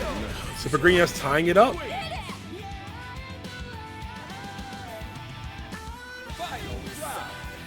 Kula time. Now, this is a scary position. Kula's 2 bars in Excel. Really want to get rid of that SPG if you can. I'm willing to spend the meter early on here. I agree wholeheartedly, but right now though, Kula gonna spin his bar. And again, so much massive damage already. Gonna put her into SPG very soon. After another throw attempt there, Supergrenas not guessing correctly at all. No attempt on guard canceling either, but he gets caught on the 2C back in a slight delay. Of course, the spacing too. Kula backed himself up properly. A perfect game. We're one more away from a reset. And if you're Grenas, might have to take some more risk, just a little bit. I know it's scary and it's easier said than done from watching from this seat, but maybe just one DP every once in a while, just to kind of show that I'm not afraid to do it here. It could work because sometimes you can be your defense is so good, but sometimes that hurts your offense, right? Because you're not taking your turn back or looking for options through guard canceling or through reversaling. And then in that case, you're just, you're losing your second health bar, which is your rev meter. Yeah, and there's definitely a line of thought here for being in this exact position where you're like on reset point as the person in winners. Do I just start doing things for the next set? Like, do I DP in places and use that for mix later? Do I just like do crazy stuff I wouldn't do normally, throw them off guard? I mean, there's also the chance that, you're only 2 games away, right? Like, it's not that far, all things considered. Yeah, I mean, even in this position, right? I mean, even if you were to lose this one, it's like, I still only need to win 3 in succession, right? So, like, you're still never out of the game. But I do like the idea of thinking, like, you know what? Let me do stuff for other games. Like, let's like, this one is almost gone, but let me have some fun with some stuff and see if this will work out next time. But right now, these jump-ins not getting JD'd. He is eating the damage. Kula looking poised to take this one in. There's the meaty fireball. Let it rip there. It still gets opened up by the cross-up afterwards. Grenas tried to find some sort of start, but Kula's trying to finish up this final or this reset. There it is. It's a dash in. Grenas got to lock in. This combo can't spend too much. Yep, you are in that final SPG. You see that meter already gauging up. Ought to be 50, but the throw recovers. I think it's 10%, right? The throw gives you back. Yeah, about something like that. Yeah, definitely something to consider when you're playing against other people. Like, throw happens to come out way more if you see the opponent above like 50%. Ooh, no combo. He tried to run it back again. Tried to read the script, man. Nah, we deviate. Oh my god, he was shifting up and down too, trying to block either the low or the overhead. That was crazy. No super off the light confirm. That was probably it. Yeah, bad drop right here. Oh. Revving up. The Supergrenas, you got to be looking to use some of those supers. And of course, trying to bait with the fireballs. Kula sitting comfortable. Do it. Do it. Do it. Do it. What do you got to lose? Except for this set, but you got another one, so it's okay. Oh, got the startup of it. Oh! No way! Come on, bro! I was like, oh, maybe we clipped the startup. Nope, not clearly the case. The ball having a life of its own. Kula, big ballin'. He's gonna reset the bracket. Yeah, that's so tough to come back from, man.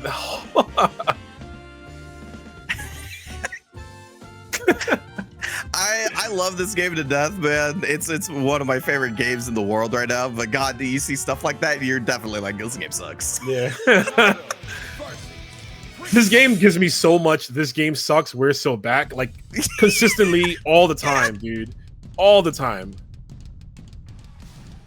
I think every fighting game I've ever loved, like, and I mean the word, like the L word, loved. I have said at some point, I have said like, why does that character get to do that? I just stare at the screen like, why is this happening to me? We are in the final game here, folks. Both L's by their names. We got huge pop bonuses on the side. Again, shout outs to CEO and SNK putting in, and of course you at home for the match of Reno, getting us to 155 here. Somebody's going home with a nice chunk of change. They could use that money and go to CEO, right? Buy their flight. I think flights are still at a decent price right now, but Supergrenas, man, he flipped that switch off. Getting more aggressive here.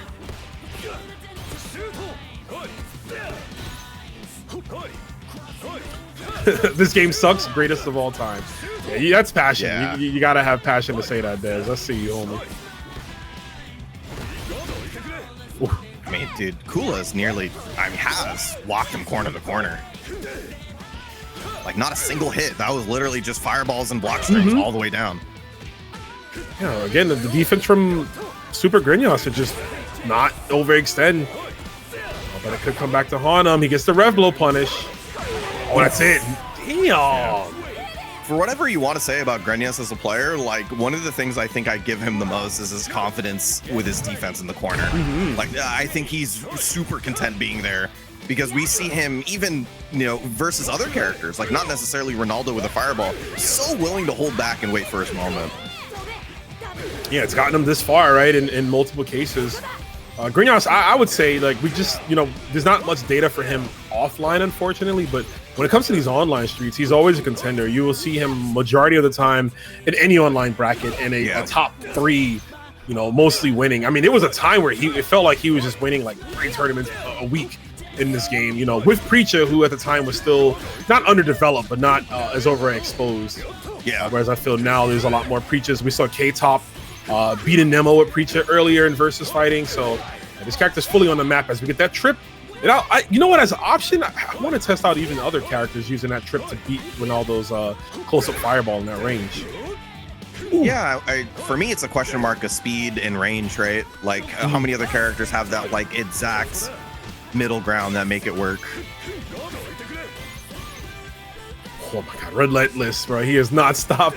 But then, of course, backing away is like immediately, it's no middle ground for Kula. It's either all the offense or just full screen and set up fireballs and stuff. I think it's smart versus Grenas. Like, this guy is so good at closing the gap if you're in his range.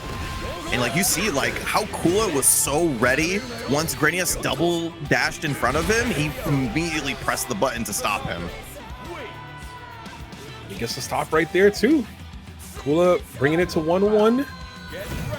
Turn around whenever this controls a set. Oh my god, try to anti-air with that? It's crazy. Nice. Good response. No thank you. Needs to do something. What a time to see. Perfectly spaced.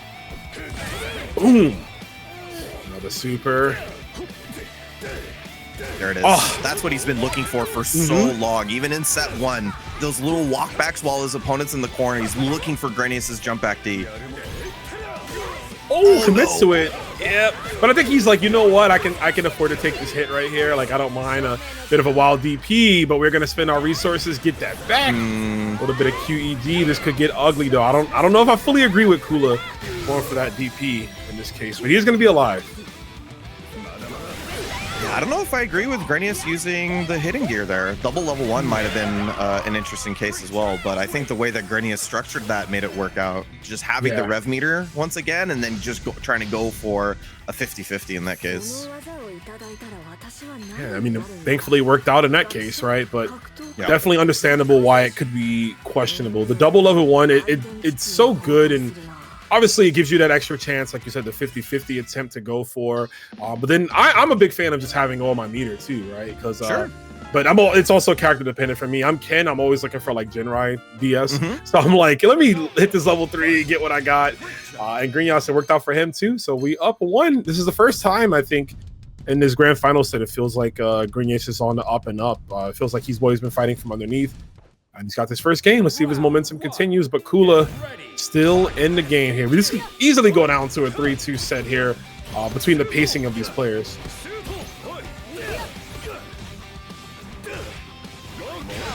Nice chase down there. Oh, huge counter hit. Getting that SVG hit really early on, building him a ton of meter. Oh, man, is running. How does cleats even work on that floor, bro? I don't think that. Not well, no grass. let me tell you. Yeah. There's no grass in sight, man. Ooh, okay. Yeah, very nice. Just, I mean, you know, when you're in Final SPG, you don't get to use your rev blow the whole time. It's always something you want to consider, and especially versus Ronaldo. Preecha's forward-moving rev blow, a good answer for zoning. So, good expectations from Kula.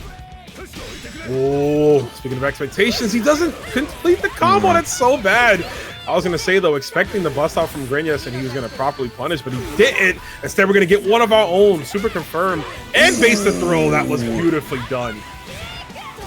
Yeah, good evolution on the mix. Previous time, Grenas did a 2B after that. Now he just faked the throw. Yep. Right. Double knees. Yeah, he loves that. I don't know why. Yeah. He said, "I can't taunt anymore. I guess I'll just run this." I always get accidental universal low dodge because I just always mash all the top row buttons every single time.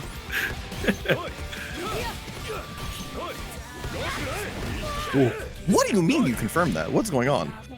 Did you just send it and you got right? It's like, you know, I think this is the one, and it clearly worked out. That's KOF players, man. They're just like, I'm right, and then they just go in and they're right. Like, what can you say?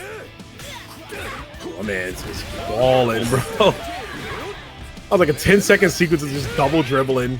Finally gets the opener from Kula. Ooh, no confirm. Ooh, I like that Grenas didn't bite there. Wait, oh, he's no, blocking. Bad confirm. That sucks. Immediately, huh?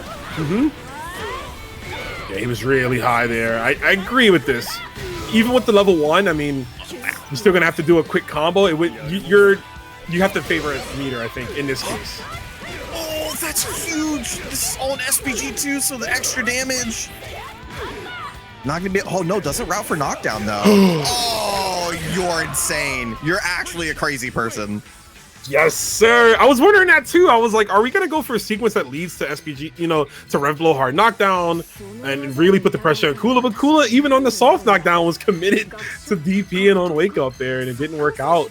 So great call from Grenas 2 times in a row. We're opting for hidden gear, maybe in situations that might not have been the most ideal for most matchups, to go for it there, and it worked out for him. So, and it's got him 2 games, Sammy, 2 games in his grand finals. It's not over yet. Not versus these guys. There's always a chance they get a little bit of a hot streak. I've been here. I've casted way too many TNS SNK games where you know what I mean? It's just 3-2, 3-2. Next minute I know it's 2 a.m. and we're still here. You know what I'm saying? I've been here before, so it ain't over. We're going to the Southtown Zoo. Get a little animalistic in our approach here from Kula. As you can see, the aggression, ape-like. Oh, there's the whiff.